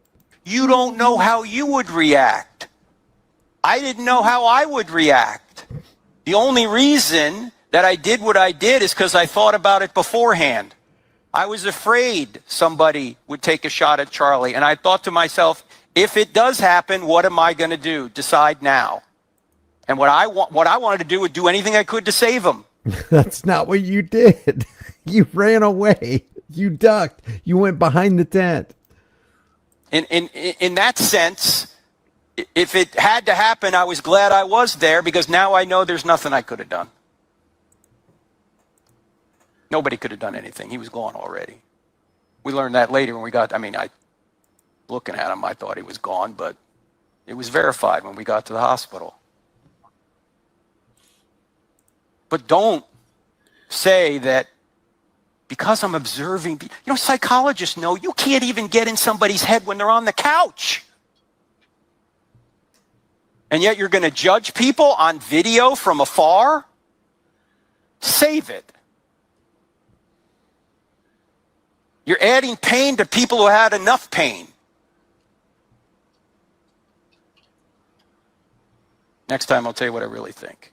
And before Candace released her last video, yeah, stop talking about it. People are starting to listen. Stop talking about it. You don't know. He's the real McCoy. Turn up the t-shirt now. Oh my God. You know what that comes from? Man here. Yeah. Do you know what that comes from? The real McCoy? Yeah. I don't know. You know where it came from, Roger? Yeah, the real McCoys were actually the Hatfields and McCoys. I think it was. No. I'm wrong. Where it it came from? It was an automatic oiler for trains. Oh, okay. And it was a patented brand, McCoy. Oh, McCoy. All right. So if you had the real McCoy. That's what I there come were here people for, out there so. trying to copy it, and Yeah, their shit wasn't as good. So thanks, Hon. I thought it was named after the McCoy family. I thought, like they're the real McCoys. You know. I would have been sold on that. I would have thought that too, Roger. I didn't know though. Yep, it was an automatic oiler for locomotives. Maybe it was made by the McCoys. Well, it was the brand, but not necessarily the McCoys that were at war with the Tennessee. Hatfields. Yeah. So I don't know. They got these little holler feuds that happen. They still got shit like that. I mean, you got some people around here, they won't talk to certain people if they have a certain last name because of some shit going back God knows how long. I just learned what's getting off scot-free meant the other day. Oh. What does that mean, Sal? It was a tax.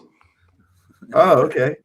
Yeah. So if you didn't have to pay the tax, see, it was a Scott, and I forget the other part of it. You have to look it up. But anyway, yeah, if you got off scot-free, it meant you didn't have to pay the tax on the land. You just got a Scott and a lot. That's what it was. So a lot is land, and if you didn't have to pay Scott a tax on the land, then you got off scot-free. So there you go. Nice. I learned something new twice now. We did. We learned new things. Here's one too. Did you know that the ABC song and Twinkle Twinkle Little Star are actually the same song? Yeah, I did know that actually. That's crazy. I didn't know that just up till about a year or two ago. There's actually a bunch of them, I think, that are pretty similar. Mind. Maybe there's something sacred to that melody. Ding, ding, ding, ding, ding, ding, ding. Ding, I think it's row your boat, isn't it? Yeah. Yeah, maybe. I think so. Yeah, there's a few of them I think it's connected to. I can sing that one. Row, row, row your boat. That's a little different, I guess. But anyway. Wow. There's some weird shit with that.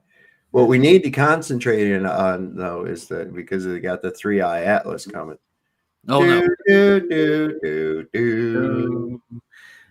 I took a look at what they got for evidence for that, and I don't think there's a 3-eye atlas coming anywhere anytime soon. But you know, Look like a big old space dookie. Take me to your beaver. Oh. This is another big fucking thing, size of 33 sheep. You know, 33 sheep, 33 whales, 33 cats, whatever. I was going to ask Modern Man if he wanted a compass because it says he's lost. How the fuck they know how far away that shit is in the first place? I mean, you know, that don't make any sense. Yeah. Well, you know, they scale it to Venus. You know that, so everything's scaled to the size of Venus. Did you see that picture of Venus being in front of the moon or whatever? Right in front of the moon or through the moon or whatever? I saw that. Yeah. Mm-hmm. Yeah, the gig is up. They finally found me. Ambitious folks over at TPUSA thought that they would head this off and address the Mikey McCoy issue. We got to do a little. Oh, and there's like what you were saying, Chad. The only one there to not discuss this Mikey McCoy shit is Mikey McCoy himself, who was on every other episode since Charlie died. You know, I mean, it's like, come on now. Yeah, they all got somebody to speak for them. Like, okay, yeah, didn't do a mind little being there before. Yeah, Dressing of a video that went viral this weekend. Viral, and it's a video of Charlie's chief of staff. We made the decision that we wanted to address this head on because, you know, candidly, there's so much intrigue, and I'm gonna do a generous thing. The intrigue is because people care about Charlie. Okay. So that part I understand. You're more generous than I'd be. Yes, and that's fine. And I am going to give you the floor here now, Blake, because you were there and you actually interacted with Mikey. You were with Mikey. You left the scene and then connected with Mikey. So explain what the video is. All right, I'm not going to set the scene. I'm not going to wallow in it at length, but people have. It's gone viral and people have asked us to address it, and we're going to do so briefly.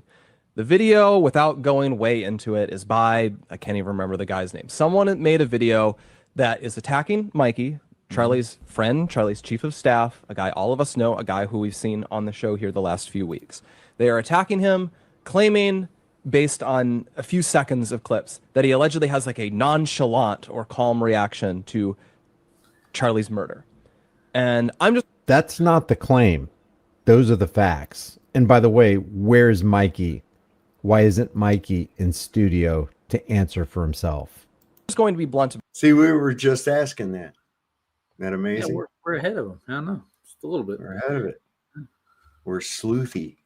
Ooh. Look at there. We got 191 people watching over here on the YouTube side. Be sure to hit that like button, everybody.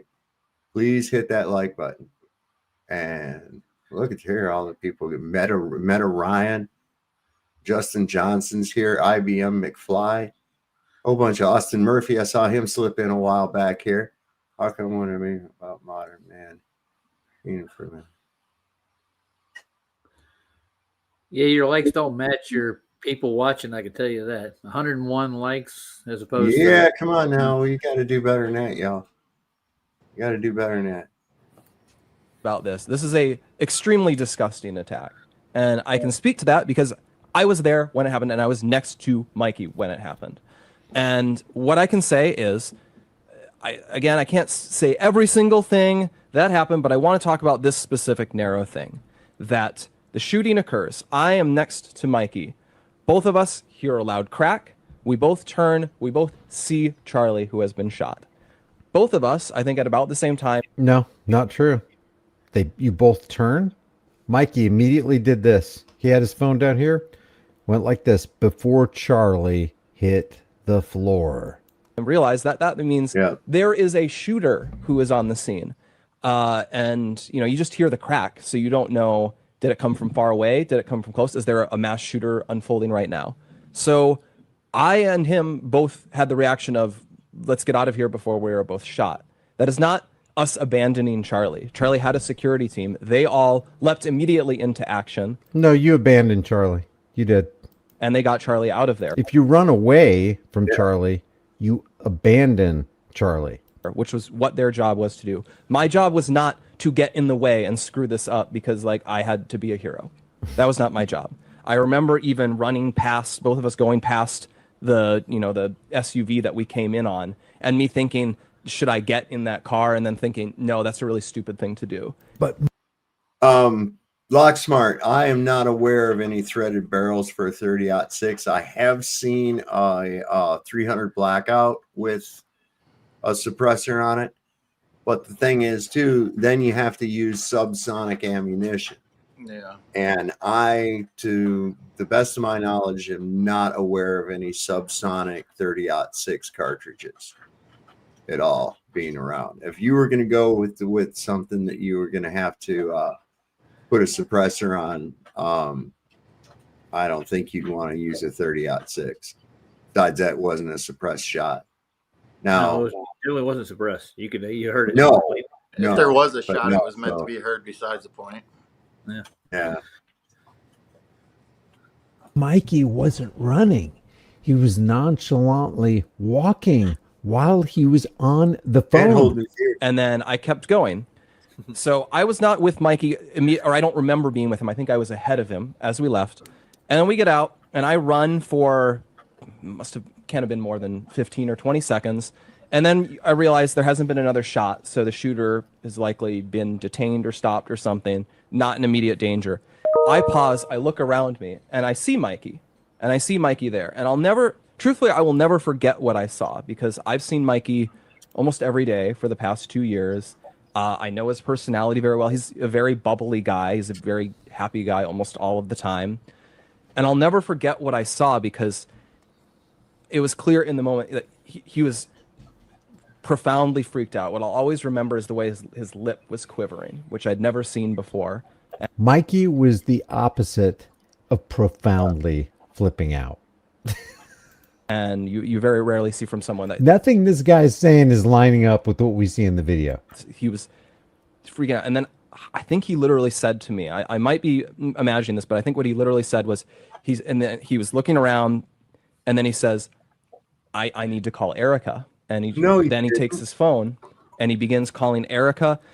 And I don't want to disclose how that call He never dropped the phone. No. He stayed on the phone. He wasn't according to the video, he was not having a conversation with this guy. He wasn't having a conversation with Blake.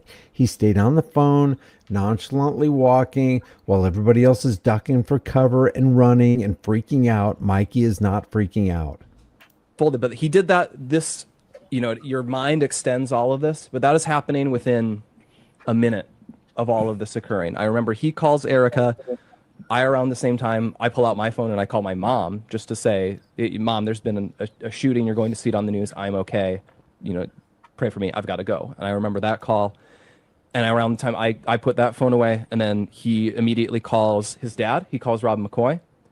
And he says, Dad, someone shot Charlie. You need to call all of your pastor friends. Charlie was hit. We need everyone to pray right now. And that's what he told him. And I guess it's very disgusting for me as someone who witnessed this, who saw Mikey hugely distressed and then step up in the moment, because after that call was over, I saw Mikey get total mastery of himself, that he realized he had to step up in this situation. And from that point, he was like a general directing a battle where he was, grabbing people and saying, okay, we need to get to the hospital and we need to do these things. And you guys need to wait here. I need to get in here to get information so that I can get it to Erica.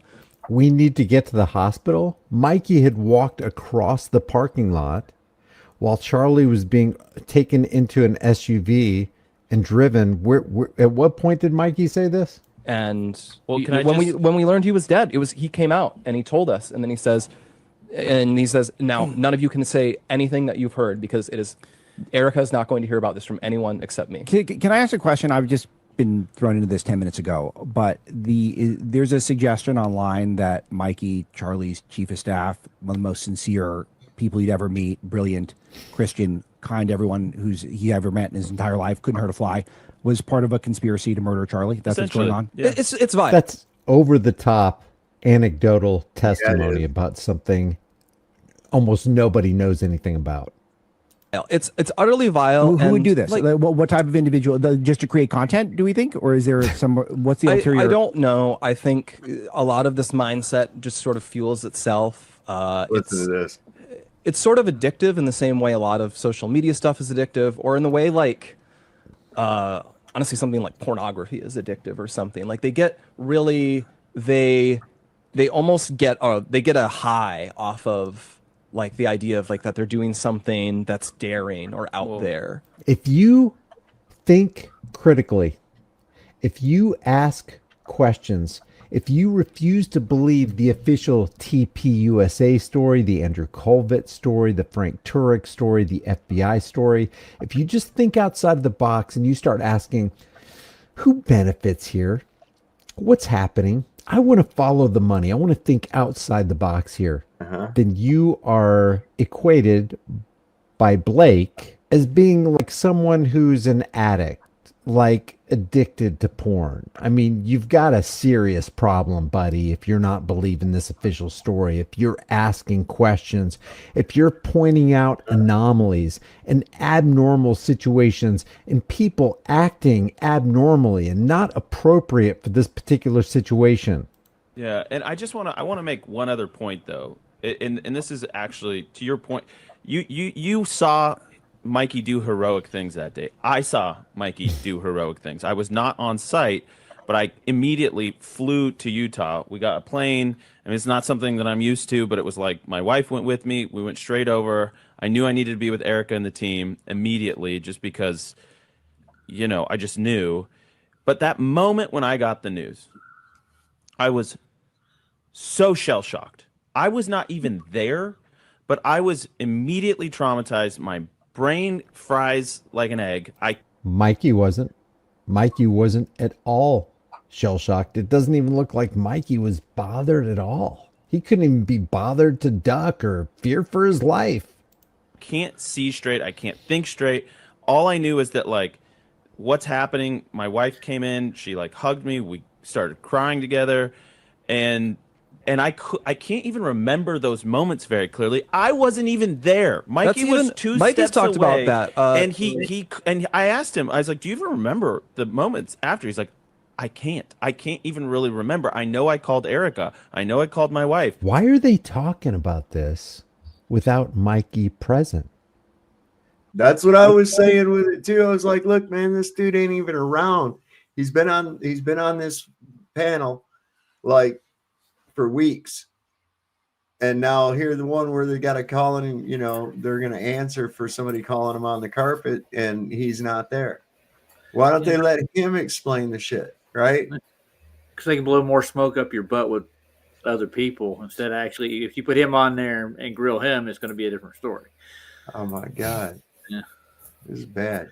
Don't we want to hear Mikey's testimony? Yeah. How about Mikey come to a TPUSA event, take a mic, and take a bunch of questions from the crowd? Mikey, why did you act like this?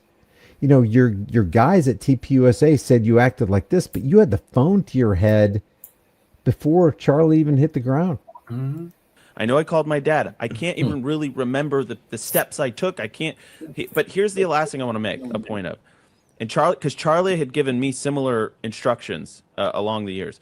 Said if anything ever happens to me, you call Erica. Yeah, that's the other thing. And he thing. drilled that into Mikey's brain so that when this moment of trauma happened, call her before I hit the. I mean, if I get shot before I hit the ground, make sure you call Erica. What? Yeah, I'm sure he told him that. Uh-huh. I'm sure he came right out there and said that. Hey, listen, dude, if I do get shot out here, so before I hit the ground, I want you to call my wife. Okay. I don't think Eric would say that to him. Even it's nonsense. Just because he actually called somebody while this was happening, he was talking to the handlers probably. Something that was fishy as shit. Yeah. That's all. that he turned around and he knew he had to do it. And by the way, last thing, because this is part of the video allegations here, is that they think they're alleging that he was on the phone immediately. He was not. He was taking social videos, which he would send to our group chat, which we would then put on Charlie's social while the event was happening, so you could see like the crowd come in or his interactions. And we were only two. He was not taking video. Because if you take video, you have two dedicated phones. If you have a phone that's taking video, the other phone is taking phone calls exclusively, so that while you're taking that video, you aren't interrupting the feed by taking the call. He wasn't taking video. He was on the phone. He was doing texting. He was doing this with his thumbs. You can see that clearly from the video evidence. And as soon as Charlie got shot, boom, this is what happened. And that phone stayed on his ear as he walked away casually. Questions into this event. So he was still getting it out to all the chats he needed to do, which he did at every event. He turns around and it was so blaringly loud, I'm told. You would know this better than I, but this is what I'm told. It was so blaringly loud and he was so shell-shocked. He put his fingers in his ear, but his phone was still in his hand. Did these people not realize that we have access to the video? He walks away and he's not even walk. I want to, because people are talking about not even walk. Definitely walk. Definitely walk. They're lying about everything. That the way it was is we had a cordoned off area with grates, so you had controlled access. All the people, when this happens, they all get the idea we should leave before we are shot, and so there's a little narrow gap that I think people. It's not really walking; it's that everyone has to slow up to get through this little narrow choke point to get out of the area. And anyways, well, the point is he walks briskly. It does. I don't even care if he's walking, running, whatever. It wasn't even a brisk walk. It was just walking. Yeah. Because, again, the most traumatic thing you could imagine had just happened to him. My brain fried. I cannot imagine what was going through your guys' head being on the scene and seeing it and knowing, again, the security guys are jumping in. He turns and he, like, I'm telling you, Mikey that day turned into a general on a field, marshaling the troops going. But like, for a second there, obviously he didn't know what to do. And then he clicked into gear eventually. It was amazing. Mikey was a heroic figure on that day. And I really want anyone who finds like these narratives attacking him to be remotely credible to really, really stop and think about what you are doing. Because what you are doing is bad and it is gross and it is a choice. And it's a choice you shouldn't make. So Mikey was the general. He's amazing. He's brilliant. He's a genius. But you, because you question the official TPUSA FBI story, you're a porn addict. Leave your thoughts about this for the world and the global thought police in the comments section below, and I'll see you in the next video. He's a hero, man. That's obvious now. Yeah. That was a bunch of emotional driven shit. Boy. That was. That is what that was. Oh my God. So DJ, are you skating on the moon in your little avatar there?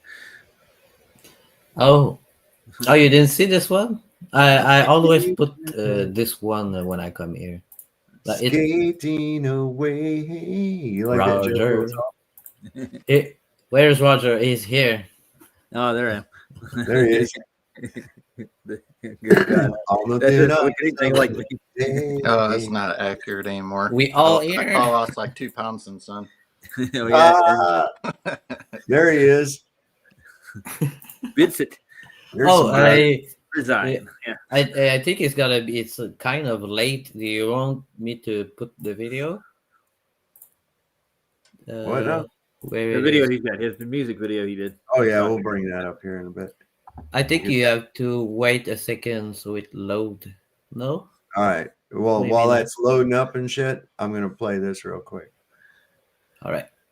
We just got to load just a second ago, didn't we? Reverends, pastors, and priests are all con artists. Every last one of them. They not selected by God, and they don't have superpowers. And let's explain why. So, they give you this book, and all these miracles take place only in the book. Once you get to the end and you close the book, none of that shit exists in real life or in these days. Everything that happened as far as the floods of the whole world and seas being split in half and talking animals, that stopped once we all got here. Now the shit don't happen. And these people that perform these miracles only do the shit in the church. And I think Sean Towers always touch on this. If they got this Holy Spirit, if they are selected by God to give a message, to put their hands on people and make them get up, why don't they do that shit where it actually counts, like the hospital? I'd be a believer that day if they just stop church and they just start going to hospitals and touching people and making limbs and shit grow back and making paralyzed people get up, and people with cancer, they do some shit like that and the tumor come flying up out of them, then I'll be a believer. Other than that, bro, that shit is a scam. And if your pastor or your reverend was not getting paid, they would not be doing that no more. You know why? Because it's no different from your ass going to work and not getting a paycheck. Let them stop paying you at work and let me know if you keep going to volunteer. Man, this stuff, the fact that belief is in all y'all adults in 2025 amazes me. They took Santa Claus, did an iOS update and made it Jesus. They took the boogeyman, did an iOS update, made it the devil. And here we are in the same boat and y'all ass walking around scared. Hey, so I got a question for you. What does Binoculars, if you want to see how stars really look like. Yes, I know. Whoa, I it already. didn't know I had control. Yikes. Ew. Yeah, I was going to ask, what is the word definition of the word belief? What is it? To accept something without any proof, evidence. Right. Yeah. So there's a lot of people believe a lot of stuff. Belief. Is terminal. Yeah. If you were to write down what you positively actually know and what you believe, you'll find out that you don't know very much. Before you play the video, I just want to say this is just an observation, okay?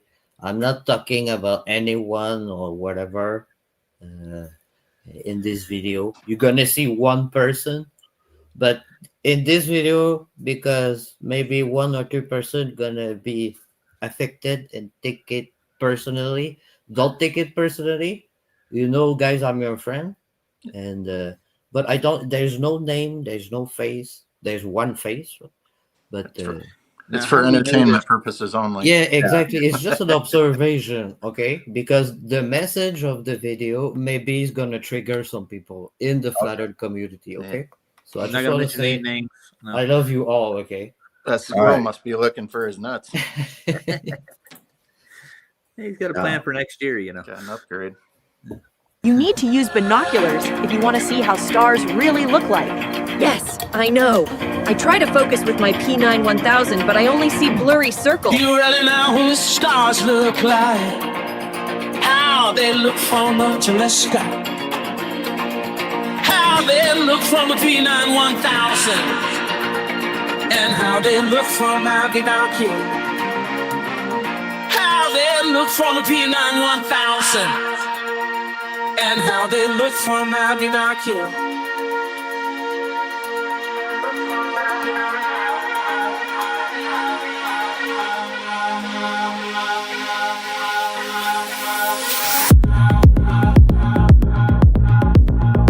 Yes, this is my mask. But I'm not there. I'm not in New York. You're not? Never would have guessed.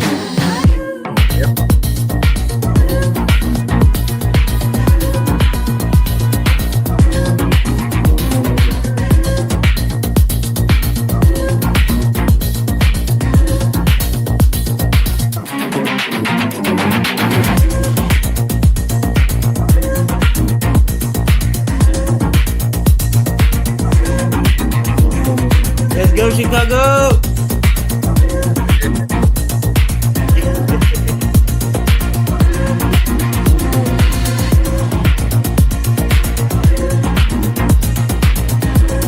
Get the light stick.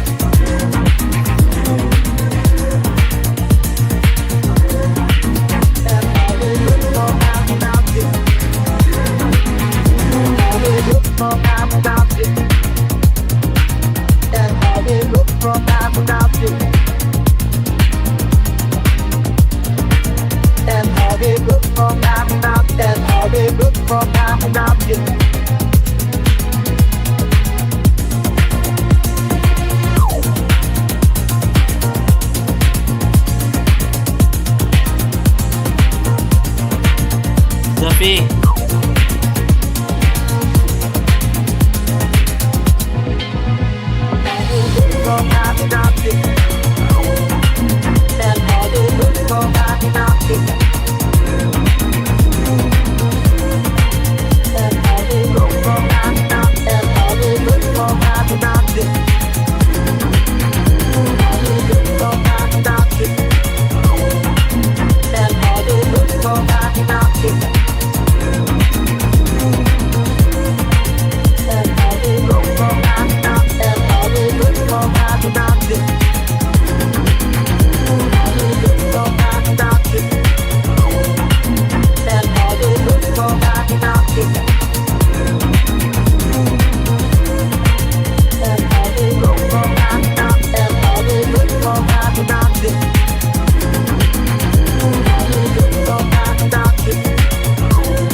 That was like a war, DJ. They're declaring war against binoculars, telescopes, and Did you cameras. see the end? Yeah. No Wookiees were hurt in the making of this. No film. Wookiees were harmed during the filming of the video. What was the name of the little teddy bear like critters? What were they called? Oh, Ewoks. Ewoks. Yeah. Ewoks. Yeah, that kind of did it for me for the Star Wars shit. Was the big teddy bear had that big fucking teddy bear picnic at the end? I'm like, Yeah, they refused me in the Globies gym, so I decided to go spin in the club. But Right. yeah, it was funny to see because for 2 years I used to stream DJ on Twitch with this mask and another mask before that.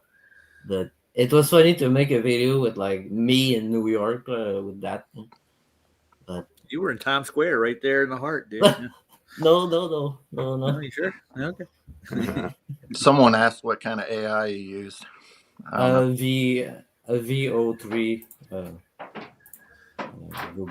Google VO3, but of course I didn't just like put the prompt. You have to make your picture before that, and to have a constant character, you need to use like it's called Nano Banana, and with this Nano like banana.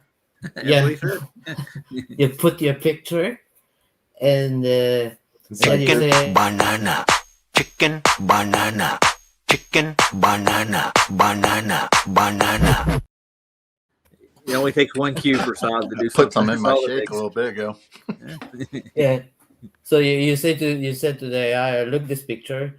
Just turn the camera on the left, and put me there with a different style of hands and legs and my body not the same, and it's Yeah. gonna do it. And then you put all those picture in this, and you just ask then do a push in or a pull back or pan left or for the camera, and that's it. Yeah, I have no idea what the fuck you're even talking about, man. He's talking about the cues he gives I the don't AI. care. Nobody out here really It's cares. easier. It's easy and easier day by day. But Yeah, at I'm a sure certain there's a point, lot of I'm sure there's a lot goes into that and everything. but at certain point, it's gonna still this that you're gonna have to do. Maybe someone you can do it with a microphone. I'll put my picture there, but it's not gonna be like more easier. You have to do this, Right. a picture. A lot of stuff involved with that. A lot of stuff. There's probably a lot of stuff that Sob's not going to get involved with. Is what he's Nah, saying. I'm not gonna fuck with it. I don't. The next video, I think about someone I never put in my video. Someone who, right now, to everyone talking about him.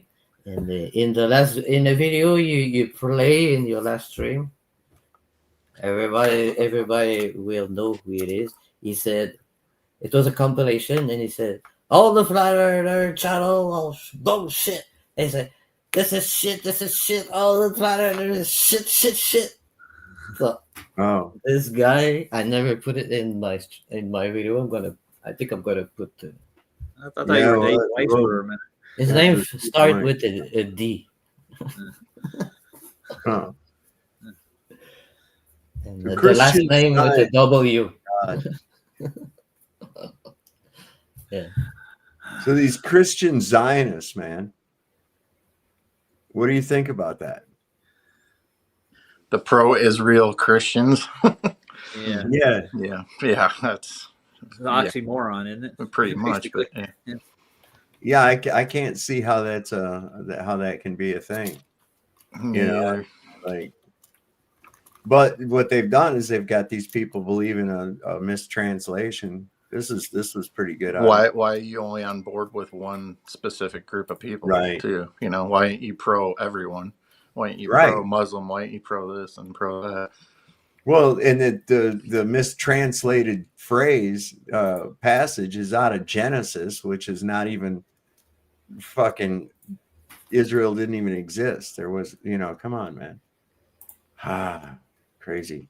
Explain Mike Huckabee, Ted Cruz, and there are a lot like that. John Bolton. I mean, I've known them all. George W. Bush, like Karl Rove. I mean, all people I know personally who I've seen be seized by this brain virus, and they're not Jewish. Most of them are self-described Christians, and then the Christian Zionists who are, well, Christian Zionists. Like, what is that? Right. And I can just say for myself, I dislike them more than anybody, because what? Because it's Christian heresy, and I'm offended by that as a Christian. That's why. So I don't why not? I'm pissed at the neocons, very pissed. I've said that a million times. I've been mad since December of 2003 when I went to Iraq. And so I went and asked straightforward questions to Ted Cruz, because that seemed like there's a sitting senator who's serving for Israel by his own description. He seemed like a worthy target. I'm not going after MTG, who's the most sincere why not go after Ted Cruz? I don't understand. How do you explain But it is like a virus. It is like a mind virus.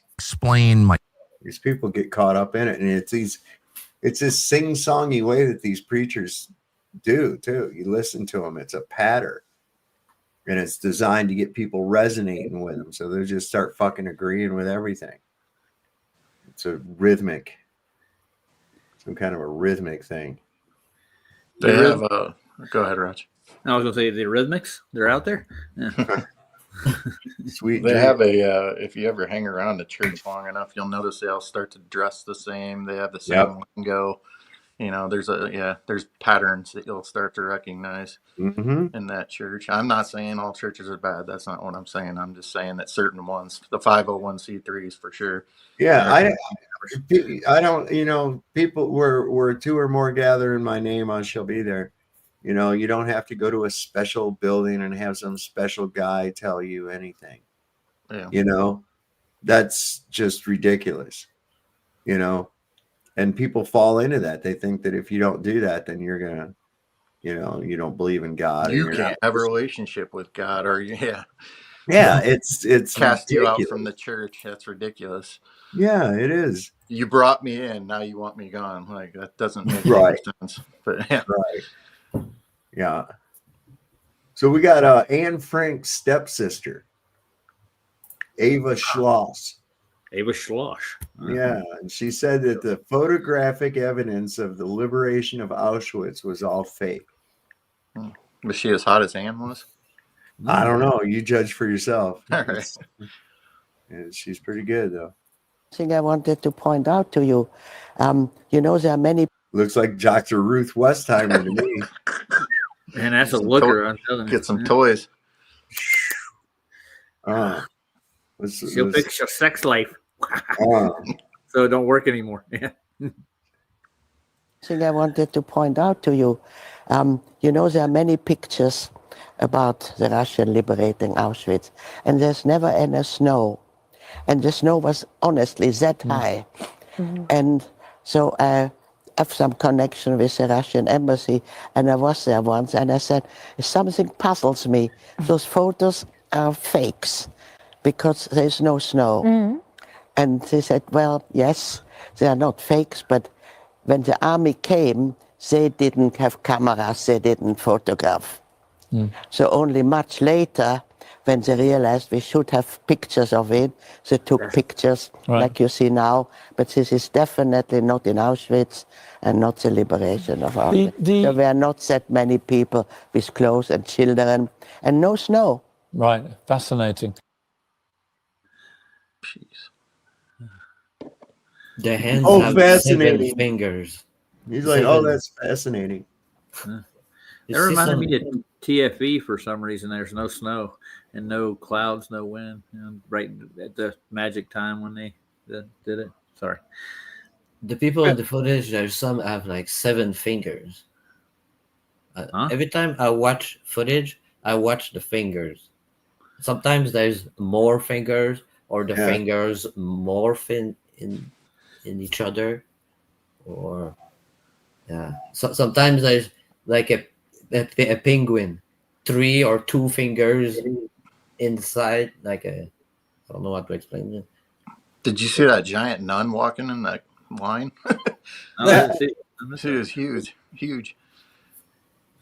Wouldn't the ash turn the snow like dark? Yeah, definitely would.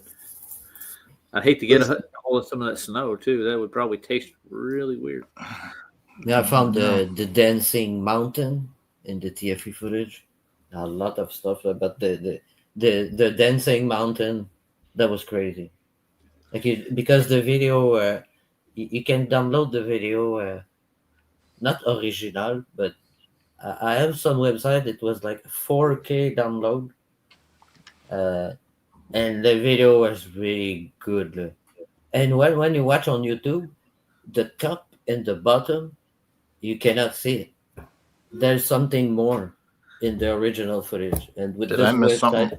Did I miss something while I was gone? Like, what's that have to do with the Auschwitz?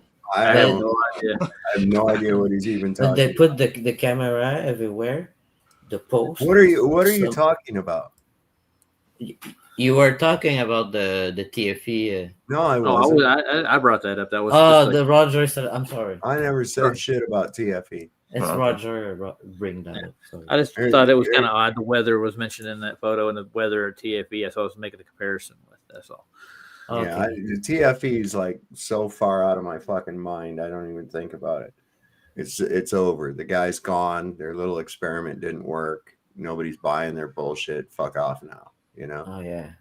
I cannot even watch the thing because I see too much fake stuff. It's too much. The shadows, everything. I guess the latest thing was Jaron and Witsit had a debate. And the only reason I know anything about that is because I saw Bruce McGuire did some kind of a logical analysis on it. And I watched a little bit of it, but I was like, I ain't watching this whole fucking thing. This is stupid. I'm not gonna watch the documentary if there's one. There ain't gonna be no documentary. Man, I doubt it. They lost all their steam. They shot themselves in the foot. That was a wasted effort. I'm just gonna ignore them and they're gonna cry. They're gonna cry. Good idea. I don't even know what. Let me see. What the hell was his? Let me see if I can find it real quick.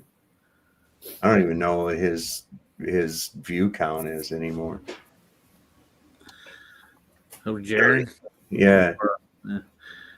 It's pretty low compared to what his subscription is, for sure. Let's see. That's what makes no sense to me. Yeah. I make it 60 people watching my show sometimes. And then if people want to make the argument, they're like, well, after that whole situation happened, that people stopped watching. It's like, yeah, but his sub count didn't go down. So, like, that's still not. He had a members only 4 days ago, and it doesn't show any views. 6 days ago, he had Thursday Night Fact Down. That he got 669 views.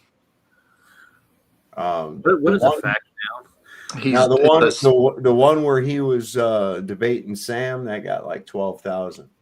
Nice, if you believe it. Yeah, that's because Sam showed up, right? Yeah, I don't know. Sort of. He showed up. It's like, I don't know if he does too good. Well, I heard him blaming us flat earthers for the reason why he's not got a channel anymore. So we're the ones that gave him the channel to start. Who, Jaron? Jaron, yeah. Well, what the fuck did you think was going to happen when you come back and the first thing you do is call everybody fucking retarded and shit? What did you think was going to happen? I'm guessing that they would lose all his subscribers and all his money. They were banking on these people coming back, saying bullshit, and Pied Pipering people back to sleep. Yep. That's basically what they was hoping for, and it didn't fucking work. Backfire, like you said. Yeah. Mm-hmm. They tried it with everybody. They tried it with that broad from Strange World with Mark Sargent. Yeah, Patricia Steer and Patrick, but you know what I'm saying. And those other yahoos, and they all had the same fucking announcement about it too. Exactly. The same email, the same exact wording and everything. Yeah. Oh well. Yeah. Almost a year down. Bye, sayonara. Don't miss you. Right. This is kind of interesting. Did you see any of that discussion between Tucker Carlson and Nick Fuentes? No, I knew they talked, but I didn't see it. It was pretty good. There's a lot of people flipping shit about it. But this was interesting exchange right here. You say on your show that we need to treat Israel like any other country. And I sort of understand that in principle because Israel is another foreign country. Yeah. But Israel is unlike every other country in the sense that because the Jewish people are in a diaspora all over the world, there are significant numbers of Jews in Europe, but also in the United States. And because of their unique heritage and story, which is that they're a stateless people, they're unassimilable, they resist assimilation for thousands of years. And I think that's a good thing. And now they have this territory in Israel.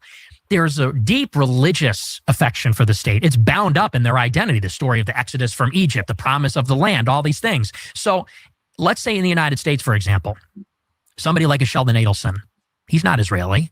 Is he an ideological neocon? Does he believe in the promise of democratic globalism? I don't think necessarily. His heart is in Israel.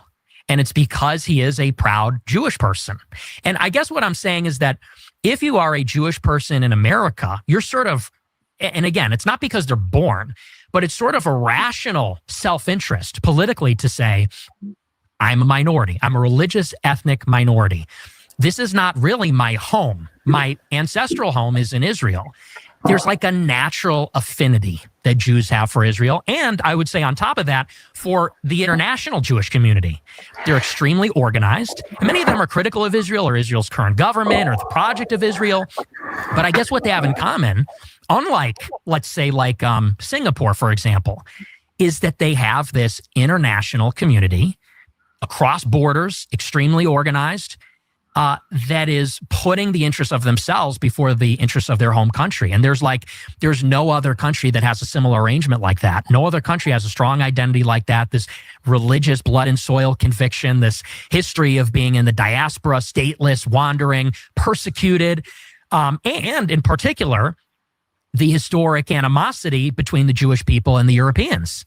They hate the Romans because the Romans destroyed the temple. That's why Eric Weinstein goes to the Arch of Titus and gives it the finger and takes a picture. We don't think like that as Americans and white people. We don't think about the Roman Empire in 2,000 years ago. They do. And so I guess that's really, and I don't think that's me saying the Jews. I don't think that's me being hateful. I don't think that's me being collectivist. I think that's understanding that identity politics, whether you love it or hate it, whatever you feel about it, it's a reality that we live in a world of Jews and Christians, of whites and blacks. These identities mean something to us and they mean things to each other, and we can't sort of wish them away. And it feels like white people and Christians are the only ones that do that. There's no question about that, your last point, for sure. One of the reasons they do that is because they've been taught to hate themselves, of course, since the Second World War. Another reason is, however, the reality of a multi-ethnic country requires you to sort of set aside community or group interests in favor of corporate interests, universal interests, national interests. And you have to do that or else it doesn't work. And so, I agree those attitudes. I mean, certainly in other parts of the world, people think this way, but you can't have that here. And so it's just important to remind everybody that, things may be generally true, but again, they're not always true. And there are people who just strongly disagree. And by the way, in the specific case of Israel, there are a ton of Orthodox who I know who are opposed to the state of Israel. They're more Jewish than Dave Rubin, a lot more. And yet they oppose it. Jeff Sachs is like the most wonderful man, who's Jewish, the most articulate kind of critic of the state of Israel that I'm aware of. So I don't know, that's just meaningful. You can't, if everything is inherited, then there's no hope for the continuation of America. Mm-hmm. Do you see that? Yeah, I don't think it's genetically inherited. And what you're saying about putting aside the tribal interest for the corporate interest, that's absolutely the case. And that's the only way the country's going to stay together. Exactly. And that's my concern. And I absolutely agree with you. I would say, though, that the main challenge to that, a big challenge to that, is organized Jewry in America. I don't think Bill Ackman is capable of that. I don't think Sheldon Adelson is capable of that. I don't think Yoram Hazony is capable of that, for that matter. And many other, on the right and the left. And I see it. I see Jewishness as the common denominator. And you're right. It's not all Jewish people feel the same way. No one would say that, but that does seem to be the common denominator. And I just feel like it needs to be called out explicitly. And I like what you said the other day. If you're serving in another country's military or have dual citizenship, you really can't be a part of this project. That's it right there. And we've got people, congressmen, that show up in IDF uniform in the House of Representatives. Like, what the fuck is that? That's great. Yeah. You're not allowed to go join some foreign military and go fight with them. Unless you're a dual citizen, right? So if you're a dual citizen, do you have the right to do that, right? I mean, if you're a citizen, I don't know how somebody can be a dual citizen. I think that's retarded. Yeah. It really is. What's going on, guys? Good to see you. What's going on, T-Man? I fell asleep early, but I woke up early. You're fired. Yeah. That's okay. You can send my check to the Cubby Get Him a Ceiling Fund. I'm taking your SNAP benefits. Oh, God. I'm gonna, that's it. I'm gonna loot, and I'm gonna take Tylenol. That's it. Take a bunch of Tylenol. That'll show them. That'll show the patriarchy. No kings. Yes. Yeah, take that establishment. All right. Hey, Saab, did you work today, sir? Yes, sir. And how was it? Not bad. Good? Yeah. We didn't work a full day. We just went in there and prepped it up for the next load of material that's coming in. It's supposed to rain tomorrow. It started raining this afternoon too. So we got it prepped up to be able to we're going to use finished plywood to put a ceiling in this carport, and we had to build some like little knee wall on the overhang so that it melds up good.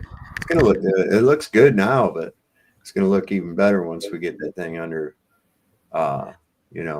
fully done. So when you get done with that one, you should head down the Chicago's way and fix this ceiling. Yeah. We can do it. We can use all the help I can get. I know. I got a truckload of onion bags and potato bags. We can onion and potato sacks. We'll cover that, baby. So did you guys hear? Hey, God. Yeah. Bless you. That's you. Oh, 3. Got him good. Man, Shevitz.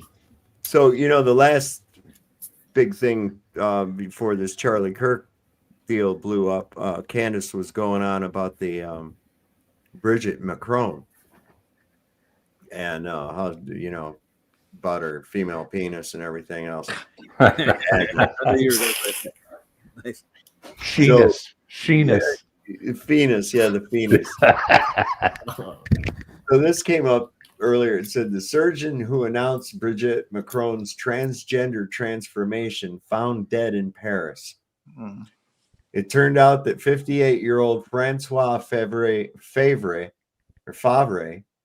fell out of the window of his apartment. His sister Anne DuPont claims that Francois was not suicidal, and his death is likely related to the revealing interview he was about to give soon.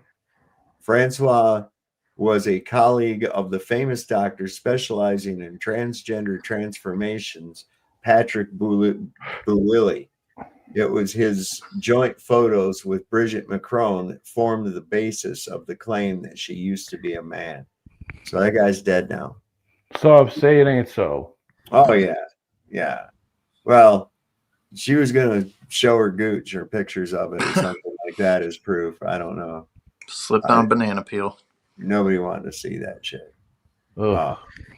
Not even with a little bit of airbrush or anything? You think I would probably look like somebody hit it with a fucking broad axe, you know what I mean? A dull one. Oh my God. What is this? The Antichrist army has commenced. Oh no. This could be bad, folks. This could be bad. The Antichrist army has commenced. Here's proof. Where do I sign up? I'm just kidding. Yeah, right. But using the slogan, they got through the USA Patriot Act, which removes many of our liberties. Nobody made a sound when we lost habeas corpus, due process of law. And suddenly Bush managed to get rid of it. Where was a voice on television, aside from mine, that spoke out against this? Where are all those noble jurists, those great lawyers, those lovers of liberty? Where the hell were they? They were nowhere. Now we have a totalitarian government. And the totalitarian government wants to watch everybody, total surveillance of everyone. They listen to the telephone conversations. They look at your credit cards. They look where you travel. We are totally policed. This is contrary to everything in our Constitution. But using this... Wow. A lot of people don't realize that either. No, they don't. I mean, there's going to be, no due process. We're seeing that with the sinking of these boats. We're seeing it with these ICE raids. How many people have they brutalized that were, here legally? A lot of them. They just see a group of brown people and they grab them. Man. Well, Sav, you got to break a few eggs to actually make an omelet or something. Well, like that. Yeah. You got to crack a few heads to get a few La Trenga Dwaga or whatever that fucking gang is called. I made one today. You need at least 2. Tren de la Laga. I can't even say it either. Tren de la something. Daylight come. Daylight soul. We're out of the BK Hey, Mr. Tally, man. Yeah, the drug trade, the South American drug stuff is nothing new. That's been going on for 80 years. There ain't nothing coming from Venezuela, man. Certainly no fentanyl coming from Venezuela. Shit's coming up through Mexico. Tren de Agua. That's what it was. Yeah, that's him. Tren de Agua. Sounds like give me some water. Yeah, right. I don't know. That was the first time I really laughed today. Thanks, Cubby. I appreciate it. No problem. Yeah. I used to have a T-shirt that said no. What was it? No. How does that go? Habla no, blah blah blah. No habla blah. No blah. habla español. It said no habla blah blah blah. Oh, okay. I thought it was kind of mean. This was a pretty. Mine says straight out of Uranus. Oh. I don't want to smell it, man. I promise. I almost got one of those. Smells like fudge. What are you talking about? What's I guess somebody they in got Uranus? another one too. I guess they have another one too. Been a few. It's a big thing. It started out. It was this guy didn't want to. He bought this town and named it and everything. It was his baby. There's a brothel there originally. One of the reasons that I'm mad about Gaza is because the Israeli position is everyone who lives in Gaza is a terrorist because of how they were born, including the women and the children. That's not a Western view. That's a non-Christian, that's totally incompatible with Christianity and Western civilization. They say, oh, we're the defenders of Western civilization. Not with that attitude. You're not. Collective punishment is the enemy of Western civilization. I hate that attitude. It's genocidal. The current claims that I'm a cancer, from Ben Shapiro, whatever, we need to be excised from the body of conservatism is a genocidal position that it basically encourages violence, as they well know. The whole thing I hate. So anytime you say a whole group of people is responsible for the sins of some of its members, I'm out. One of the reasons that I'm mad. Yeah. Ben Shapiro's horrible. He's terrible. He has Hitler mustaches for his eyebrows. He dyes them. He dyes his eyebrows. Caterpillars. I bet he does. Hey, I'll tell you what, that's something that's happening to me, man. My eyebrows, man, they start growing out, getting long and shit. And I never had that before, so I have to take these little scissors and cut those fucking things all the time. You're gonna start growing ear Don't braids. don't you put that out in the universe. Spuds. I remember I worked at this restaurant down in Luray about 20 years ago. And there was this older couple that would come in on Friday nights. And this old dude, and he was old as hell, but his hair was jet black. And he had that same hairstyle with the Vitalis, or Brill cream or whatever. He'd had that same style since he was, since probably 1960. And he had these really white gray tufts of hair that were coming out of his ears. I mean, it was the most bizarre thing you'd ever want to see. I was like, you're not fooling anyone with the hair dye. Hey, nothing a little Grecian formula can't fix. All right. Those are just his antennas, so you can hear better. Keep the flies out. Yeah, there you go. Did you know that what Lady Clairol used to come out? This was back in the 80s. It had a small package inside of the same color hair dye that you put on your hair for your head, and it was called Snatch to Match.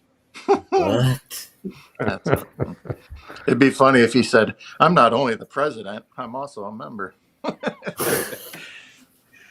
Oh my God. You remember that spray paint you used to spray on top of your head to fill the bald spot? Oh my God. Black spray paint. They do it And now. I saw somebody who was wearing that shit, and it had been raining outside. They had these black streaks of shit running down their neck. It was terrible. I saw it on Bronco TV hair. every night when I was young. Yeah, the Bronco hair. There was this guy, I want to say his name's Carlos Boozer. He played for the Chicago Bulls, right? He was always notoriously bald. And then for one game he came out, he had all this hair, right? Well, he started playing, started sweating during the game, and what naturally happened? Yeah. It started like Oh, dripping no. down his head, and everybody gave him so much shit. You're live on national TV. It's like Your makeup. Your hair is melting. Your hair is melting in the ring. Oh my god. Okay, so the man bun. Okay. Who thought that was a good idea? I don't know. I mean, for real. They wanted to make me laugh. That's what I it tie was. my hair back, but I don't put it in a bun. No, I mean that's like the most ridiculous thing in the world. I see that. I'm like, why you got that little knot up on the top of your head? It looks dumber than shit. That's one step. Oh, go ahead. I'm sorry. I was just going to say I did a deep dive. It says that the man bun gained popularity in the mid 2000s and 2010s due to celebrities like Jared Leto and Harry Styles.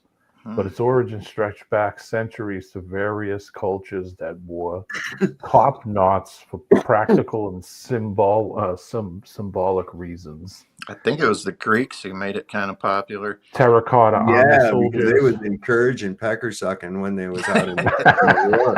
They did. They didn't want the soldiers missing the women. See, so you got to complete the outfit with a pair of Crocs too. Just so you know. That's why they call it going Greek. They were seen as in ancient Asia among terracotta soldiers and Korean marriage symbolism with Japanese samurai and sumo wrestlers, and among barbarian groups in Roman times, such as Lombards and the Vikings. Well, if you ain't a fucking samurai, don't be wearing your hair like that. I mean, I'm sorry. It just looks gay as fuck, man. Sorry. Samurais? I thought they just pulled theirs in a ponytail type thing, but I don't History of the man bun. I don't know. I've never ninjas. Now I'd tell you what a ninja looked like, but I can't never see them. Right. Because they're really good. That's why, and that's why you never see a ninja, is because they're so good at their craft. You guys are my ninjas. Oh, my ninja. Did you know that Israel was founded by terrorist groups? It's true. Get out of here. Yeah, for real. The state of Israel was founded by terrorists. No, this is not hyperbole. No, this is not a metaphor. The state of Israel was founded by terrorist groups. Mr. Tahiti, you my ninja. All right. Before Israel's founding in 1948, there were three main Zionist paramilitary groups. These were known as the Haganah, the Lehi, and the Irgun. It was these three paramilitary organizations that merged together and later became what we now know as the IDF, or Israeli Defense Forces. It was these three paramilitary groups who were designated as terrorist organizations by both the UK and the United Nations that would become responsible for implementing Plan Dalit, the blueprint for the ethnic cleansing of Palestine. In July of 1938, the Irgun bombed two vegetable markets in Haifa and Jerusalem, respectively, killing 80 people in total. In July of 1946, the Irgun bombed the King David Hotel in Jerusalem, killing 91 people. Also in 1947, the Lehi tried sending letter bombs to the White House to try and assassinate President Truman for not supporting their efforts to build a Jewish state in Palestine. In January of 1948, the Haganah bombed the Semiramis Hotel in Jerusalem, killing 25 people. In April of 1948, both the Irgun and Lehi attacked the village of Deir Yassin and massacred over 110 Palestinians. And in September of 1948, the Lehi assassinated a man who rescued 31,000 people from a Nazi concentration camp in World War II, including over 500 Jews. Folk Bernadotte, a United Nations mediator who the Lehi accused of having a pro-Arab stance during the ceasefire negotiations at the end of 1948. The leader of the Haganah, David Ben-Gurion, became Israel's first prime minister. The leader of the Irgun, Menachem Begin, became Israel's sixth prime minister from 1977 until 1983. And the leader of the Lehi, Yitzhak Shamir, would become Israel's seventh prime minister from 1983 until 1984, and from 1988 until 1992. Put that link up in the private chat. I want to have that as a reference. The state of Israel. Yeah. Thank you. Say it ain't so. It is so. Well, who calls your organization Leahy? That's my question. There's a hospital in Massachusetts called Leahy. Wasn't that the guy that ran the trailer park in Trailer Park? Yeah, that's Trailer Park Boys. Yeah. Mr. Leahy. Mr. Leahy, I am the liquor. Mr. Leahy. Oh. I like it when he's swinging around the lawnmower and he says, "Look, Rand, I'm mowing the air." I think he died. I think the actual actor died. What was this again? Shit a pillars, Rand. There's a shit storm coming. Yeah. Kitties. Oh, this was in response to that. This is pretty good. Because there's a lot of the neocons are freaking out with Tucker Carlson, who was talking with did that sit down with Nick Fuentes.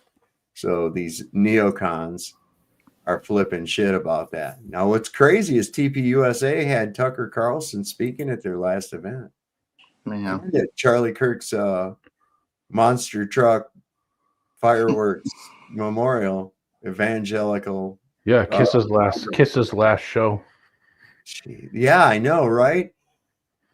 You have to have permits for all that shit, and no, they just did it on the fly. 24 did it on hours. the fly. It only took them a couple days. Bam, No problem. We'll stop the NFL game for you, Toilet Paper USA. Music all orchestrated, right? Music all picked out and orchestrated. She's actually you had rehearsed this shit, obviously.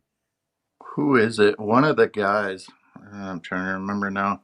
He had a pass down to where, the little area where, not in the seating part, but down on the floor of that little memorial event. Somebody, let me find it. I'll bring it up. I'd rather be accurate about what I'm talking about here. All right. So I heard somebody call the what do you call it today? Oh man, I don't know where I was going with that. It's about the EBT apocalypse today. I heard somebody say, "Here comes the EBT apocalypse." Yeah, it's coming, baby. It's first. definitely coming. We're gonna. I don't think nothing gonna happen. Outside really the normal. Unless they orchestrate something. Now they may very well orchestrate something, have paid protesters or flash mobs or something like that to try to kick something off. I wouldn't put that beyond the scope of reason, because they're all just like they did with BLM and all that dumb shit, right? Yeah. I put the link in the regular chat there. It was that James Lee guy, the Asian Ian Carroll. He looks like Ian Carroll, but just the Asian version of me. I want to level with you guys for a minute. I actually have got food stamps before. I did it for like a half a year. You know what I didn't do? I didn't stay on them. Well, my grandpa did back in the day when he was laid off. People used them for good once upon a time, but there you go. It wasn't a life job. It wasn't meant to be on for the rest of your life, like a dependency of. I got that queued up.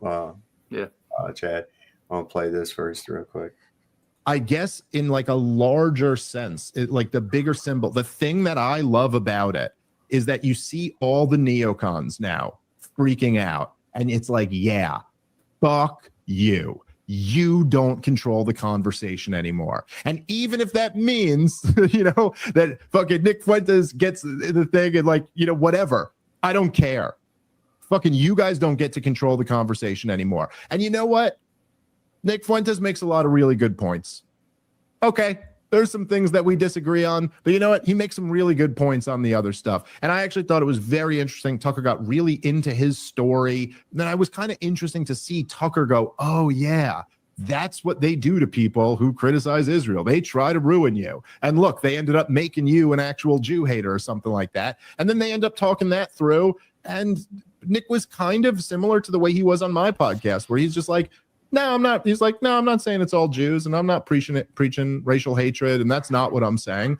And so if nothing else, you get this guy on record saying that, people get to hear both sides of it. I just always thought, and I think you agree with me, but I'll turn it over to you here, Rob. But it was always so If you want any type of positive outcome, the last thing you ever want to do is heighten up tensions and heighten up censorship and get everybody crazy. What you want to do is have like a release valve. Hey, let's have a conversation about this. That's the path forward. Like, yeah. I'm starting to see a lot of ads by Christian groups to raise money for Israel. A lot. Oh my God, yeah. I told you on the last show that I saw one, and I looked at the more information, and it goes to the Christian Broadcasting Network. Since yesterday, I've seen 3 more in 24 hours from the same group. So the Christian Broadcasting Network is pushing a lot of raising money for Israel against the terrorists. And I'm seeing a lot of that. In 48 hours, I've seen 4 ads, all different. So they're pushing hard. I have a real good question. Why do Jews need more money? Yeah, I know. I'm going to ask you to stay warm. Yeah. They got to burn it. Yeah. Oh yeah, here's the thing. This is pretty crazy. So this guy, we talked about that guy getting his videos. He was asked to delete them, and he put them on a hard drive, that wasn't connected to anything, but it was still on his phone, and now they're just deleted off his phone.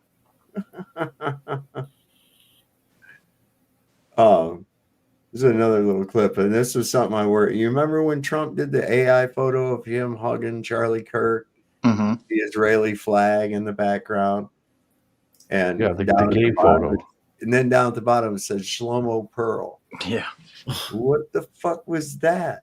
Shlomo Pearl. I mean, the best I can find is that it's a like a Yiddish reference to a useful idiot. Why would you comment on something like most people wouldn't know? Like, why wouldn't it be something people would actually have reference to? There has to be. You had to go through the effort of putting it on there. What's the reason? Or did AI just decide to do it on its own? I don't know. No. Well, he doesn't really make his own posts anyway, so. No, he's not very smart at all. He really isn't very smart. Remember when? What was it? There was that garbage truck when, they referred to the Trump supporters as trash and shit, right? And so he brought in that Trump trash truck. He didn't even know how to fucking open the door. It's like the first thing I thought, I said, that's somebody who's never driven a vehicle, never had to open the door for himself, probably never even driven a vehicle before. Yeah, I remember you saying that when you first saw the video. You're like, "Yeah, this guy's never driven a truck before, has he?" No. Full of shit as a Christmas goose, man. And he's a bit entertaining, but my God, give the YMCA gay anthem song a fucking rest, man. Time to retire it. I heard they're going to be changing it to the Blue Oyster. Oh God. With the blue, and we're gonna have the big, beautiful ballroom in there. Have his big. Wish I wore my sailor suit. Is it gonna be gold? Tom, is the ballroom gonna be painted with gold, 24 karat? Dude, it's probably gonna be the gaudiest fucking thing you ever saw in your life.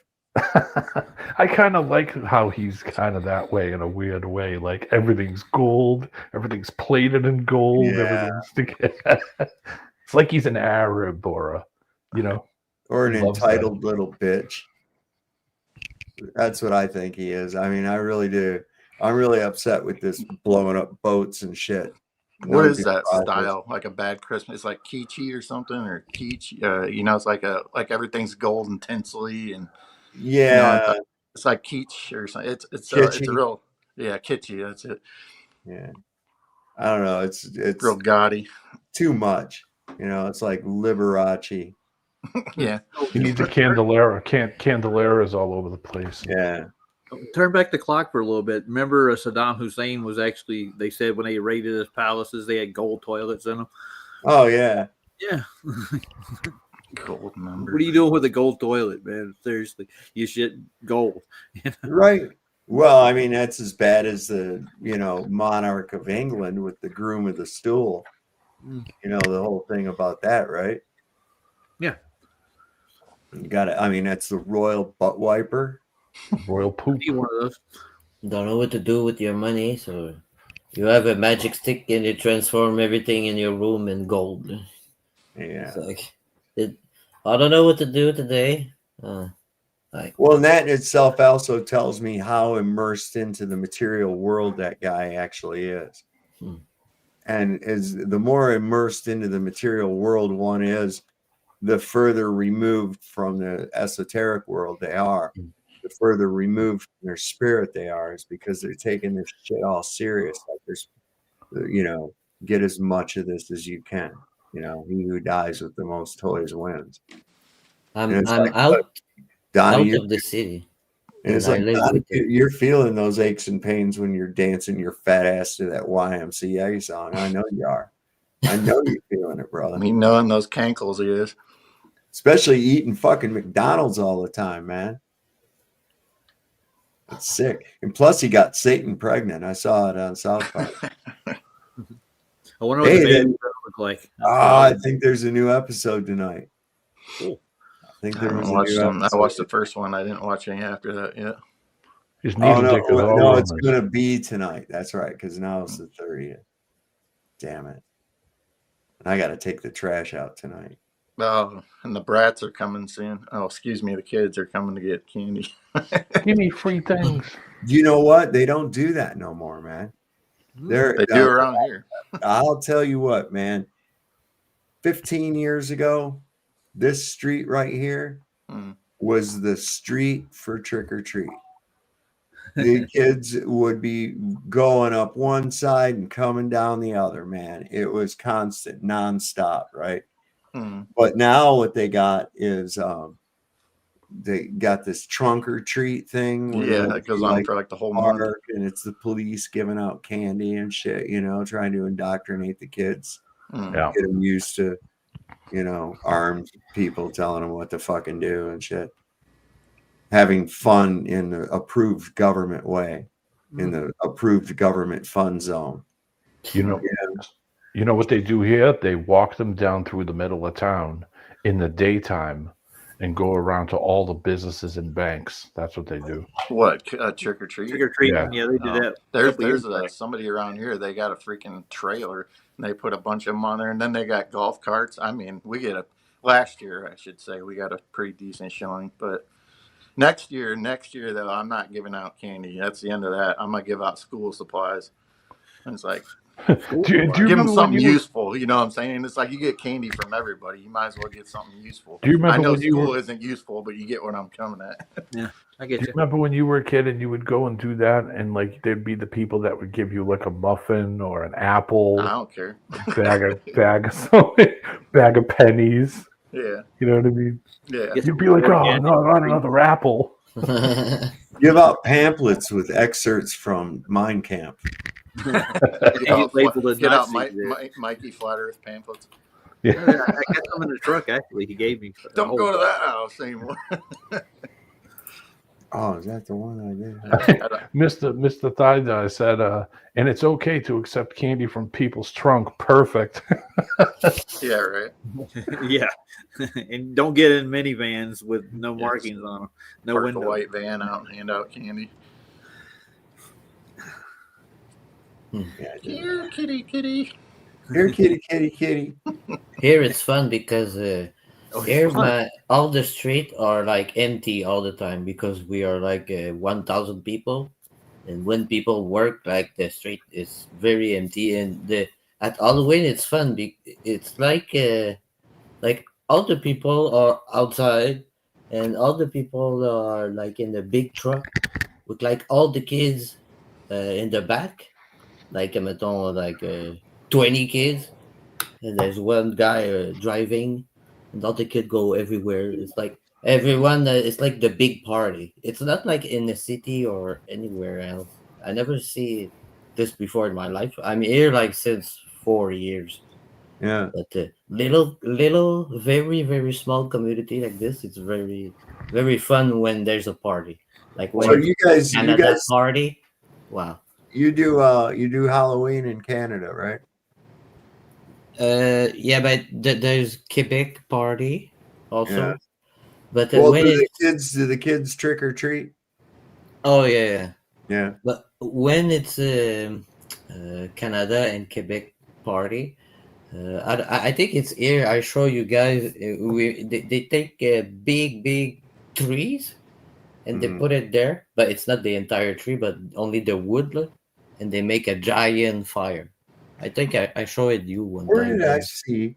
Oh, there's yeah, a you guy, he decorates his yard really elaborately every year. And this year, part of his decorations has people hanging from trees in his yard. And these people are all getting all upset, saying it's racist and shit. Dude, I don't know what it is. The last few years, it's like everybody's gone crazy. It's like Clark Griswold. You know, it's like a competition down every block now. People are I know. buying all these freaking animatronics and everything.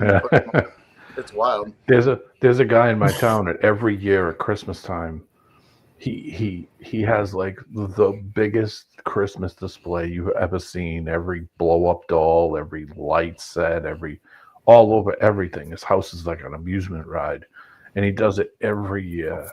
And I should drive by there this week and see if he's already out there prepping. It's like stapling lights to his eaves of his house. He's got stuff. If you drive by, plays music. And I'll make his it. house I'll make blinks. it short. I'll make it short this Christmas. There's a guy that lives down by me. He's one of those people that matches up the music to the lights. Yeah, he yeah, does that's what that. this guy does. I'll make it short of it. The cars go by and it's like it's like somebody turning on a spotlight. I hate to be the neighbors. The neighbors were complaining about too many cars being. Hold on, Candace is back, y'all. Candace is back. Get to say now. Somebody said it was Mandis. Mandis Blowins. That picture right there looks like she doesn't she's got them like she's got the puppies out. Yeah, boy. Try to keep it under control, Dina. Jesus. Don't make me. Do I need to bring up the dancing girls? No, good God, no. No. That has the opposite effect on it. Oh, man, what's wrong with you? No, each one of them dancing girls we got is plenty of warmth in the winter and shade in the summer too. You know what I'm saying? That reminds me, how's the candy store coming along? It's coming. It's coming. I'm getting it ready for for springtime for all my flowers. No shit. Applications are being taken still. Anybody, if you're out there, don't apply, Brenda. Oh God, Mr. Tahiti said the guy next to him spent over $1,500 on Halloween crap. Yeah, it's wild. Teacher, well. And people, if they really understood, you know how many kids come up missing on Halloween, how many pets come up missing and shit. Yeah. These people do rituals, man, and it's all under the guise of, oh, look, it's just Halloween. Bullshit, man. And then when Trump, what is it? I was gonna say, do you remember all the scares, the candy scares in the 1980s? Oh yeah, having all the candy scares. Oh, they got new ones now. They're saying that people are giving edibles to the fucking kids. It's like, no, they're not going to waste their edibles giving it to some random fucking kid. Who's going to do that? I'm not going to bring it up on there, but can you see that? Oh my God. Yeah, that's what this guy in this house looks like. Hold on one sec. He's going to put you up on the screen. Yeah. Wow. Coming in very good. God. They've got them on every inch of their whole. That's what this guy does. He has everything. He has lit up mangers and angels and just his whole property. And it's funny because it slows traffic down because when people are flying down the road until they get to his place and then they slow down. Last year, it was a year before last, there was an accident outside his house because somebody went to slow down and went to go take a photo, didn't realize the people in front of them was stopped. It rendered somebody in front of his house. It's like, yeah, it's a distraction, man. Okay. Little lights aren't twinkling, Clark. Thank you for noticing. Hey guys, imagine a whole town like that. There's this town that I used to live next to, a neighboring town. It's called McCaddenville in North Carolina. The entire town during the month of January and the month of December, they decorate their entire town and they keep it running 24/7. Oh my god! Wow. Nice. It's like Las Vegas. Yeah. Hang on, guys. We got a request. We got a request. I remember when I lost my mind.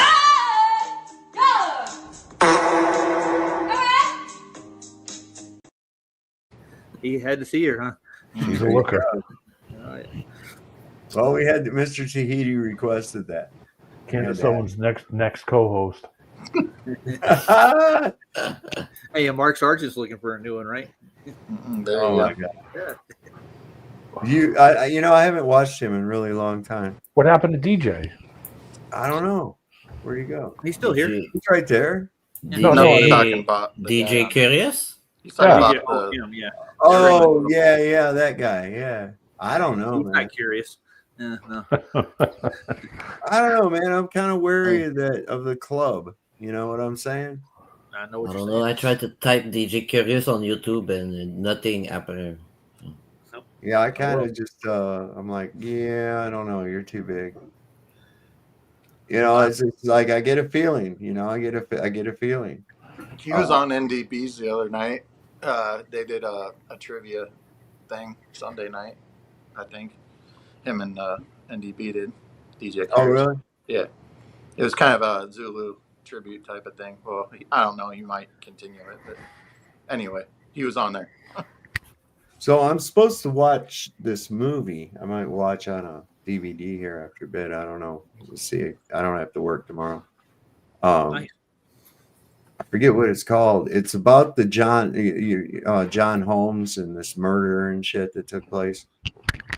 It's called, what is it called? Wonderland. Johnny Wad. Oh yeah. Let me Is see that if the one with Mark Wahlberg? The witness that keeps showing. Oh, that's right. I was going to show that thing, that witness that keeps showing up everywhere. I forgot all about it because I'm a stoner. So I'll play this. Come on, Saf. Come on, I Chief. know. And then when Trump rushed to tweet out that, or Truth Social out that photo, an AI photo of him and Charlie with the Star of David in the background, I just knew. I knew the investigation into who murdered Charlie Kirk was officially over, right? The officials wanted nothing to do with it because there was nobody more psychotically insistent that people stop asking questions about Charlie's death immediately. I mean, early hours, right? More than the people that are dedicated to the Israel lobby, right? These individuals, if you go back, people that are pro-Israel for whatever reason, were like, do not look any further into this death. In fact, I'll challenge you. Do me a favor. Find me just one real life pro-Israel individual who is expressing that they don't believe that Charlie Kirk was killed by Tyler Robinson. The evidence is overwhelming that Tyler Robinson didn't act alone, that Tyler Robinson didn't fire the shot, that Tyler Robinson didn't use a 30-06. Find me just one person with the platform who's pro-Israel and says, I want this investigation into his death to continue. It's a bit weird, right? It's a bit weird. Dogs, very silent right now. Very, very silent. And there's like a stake on the ground. They're not moving. It's very weird. They do, all of them, however, I will say, want him to be honored, right? Mostly by your money. They want you to give to Turning Point USA. That's the best way, by the way, that you can honor him. Open up your pocketbooks. They don't have enough money there, right? Clearing like $100 million a year. They don't have enough. Open up your pockets, keep his show going, and don't ask questions is obviously the clearest way that we can honor Charlie Kirk. They want him lionized, and they did try to lionize him immediately as the most Judeo-Christian goy ever, right? He was basically, why not just put him in a yarmulke in some of these AI photos? That would make more sense. The direction, I mean, so instant. It's like just like trying to establish the legacy, right? And keeping with that, We want this to be honorific, not actually trying to solve what happened here. For Charlie's birthday, President Trump signed into. Oh yeah, they're gonna next one have a street named after him. And then when Trump rushed. That's what I said yesterday. I said, when are they going to name a park after him, or a street, or a highway? Charlie. I think they did in Israel. Wow. Yeah, not long after it happened. The hell, there was a mural went up the same day. Sure, he'll have his own exhibit in the what do they call that place there in DC, where all the rest of the memorials and stuff are. The national statuary park. No, dang it! I had it on the tip of my tongue. I forgot it. Well, none of this sounds like they planned any of it out at all. It all sounds like it just kind of happened. Just a coincidence. Yeah, Roger. Just stumble on it somehow or another. The gang of interesting characters surrounding the death of Charlie Kirk continues to grow. I was maybe 10 or 15 feet away when it happened.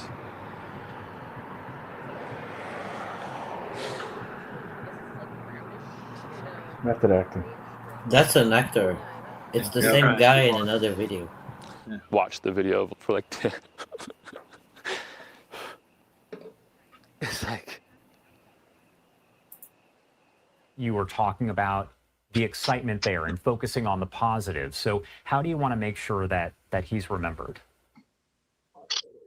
That was one Skylar Baird with what I think is actually quite a completely natural reaction to witnessing somebody get publicly executed on that tragic day on September the 10th. But that is just about the only thing that is normal in this story, as things about Skylar will only get weirder and weirder as we progress in this investigation.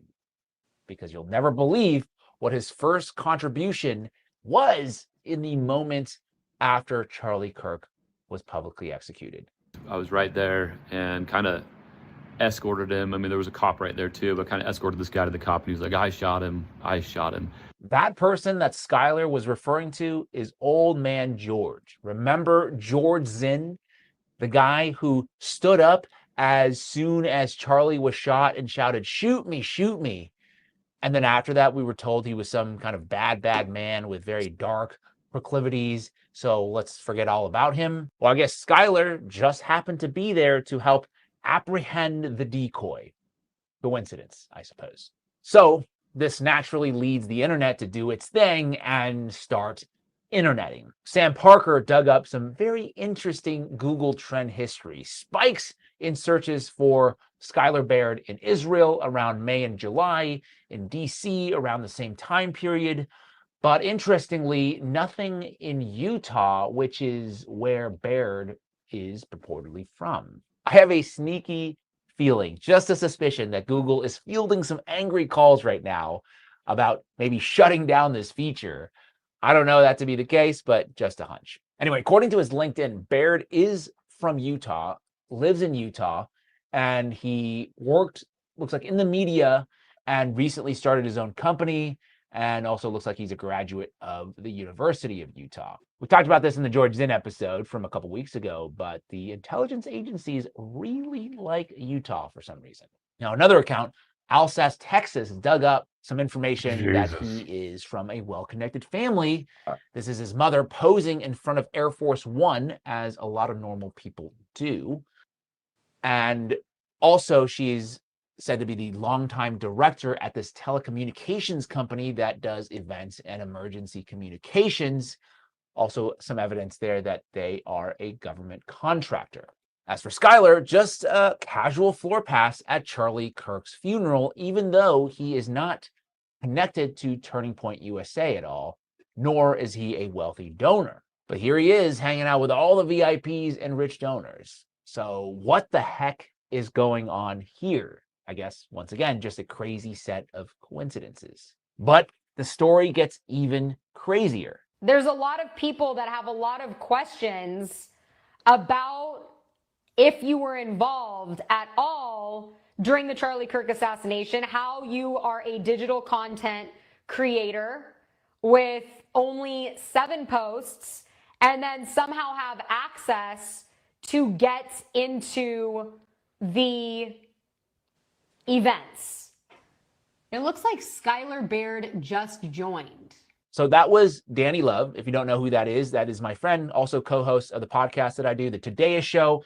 And a couple days ago, she was just doing a live on Instagram, breaking down the weirdness that is Skylar Baird. And he decides to just pop in the chat. So let's listen to why. Hi, Skylar. Hello, how are you? I'm good. How are you?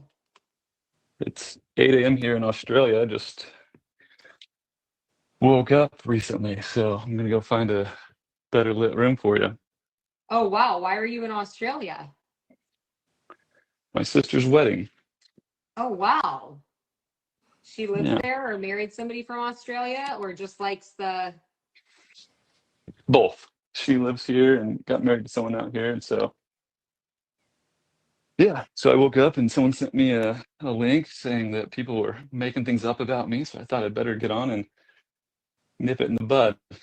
Okay, so my first gut reaction was, did the CIA just enter the chat? You know what I mean? He's supposedly in Australia at his sister's wedding, and he feels compelled to hop in a live stream to clear his name. I don't know. Anyway, she asked him, okay, how did you get into Charlie Kirk's memorial service? You're not tied to TPUSA, you're not a major donor. How did you get a floor pass? I wanted to go to the funeral because I had what I had experienced. And so I didn't, at the time when I booked my flight and everything, I didn't think it was going to be this huge ordeal or like the president was going to be there, that there was going to be Secret Service and stuff. So I booked my flight like a few hours to land a few hours before the event. And there was no formal like ticketing. You could sign up, but there was no tickets. So there was no, and I was just like, well, I'm just going to go and see what happens. I'm going to go see if I can get in. And as I described with the little UVU event, I kind of know, like, that there's always a side door somewhere where there's going to be a media area. And so I went and tried to find where that was. And I saw a person that had passes. And I was like, hey, do you think I was at the event? I saw Charlie get killed. And I know that there's some, because there were some reporters that had reached out to me that wanted to interview me. And it's like, there's some reporters inside that wanted to talk to me. Do you think that I could get in with your family? And he was a sponsor of Turning Point, and so he had an extra pass of someone that didn't make it with them, and he gave me that pass.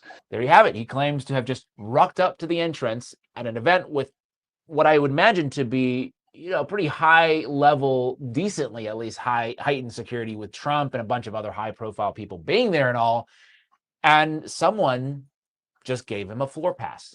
But like you said, he just floated that bullshit story and they just gave him a floor pass. Yeah, of course. Right, that dude was making that fucking shit up as he was going.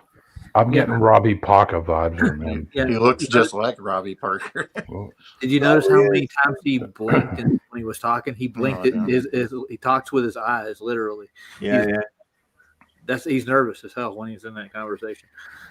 Yep.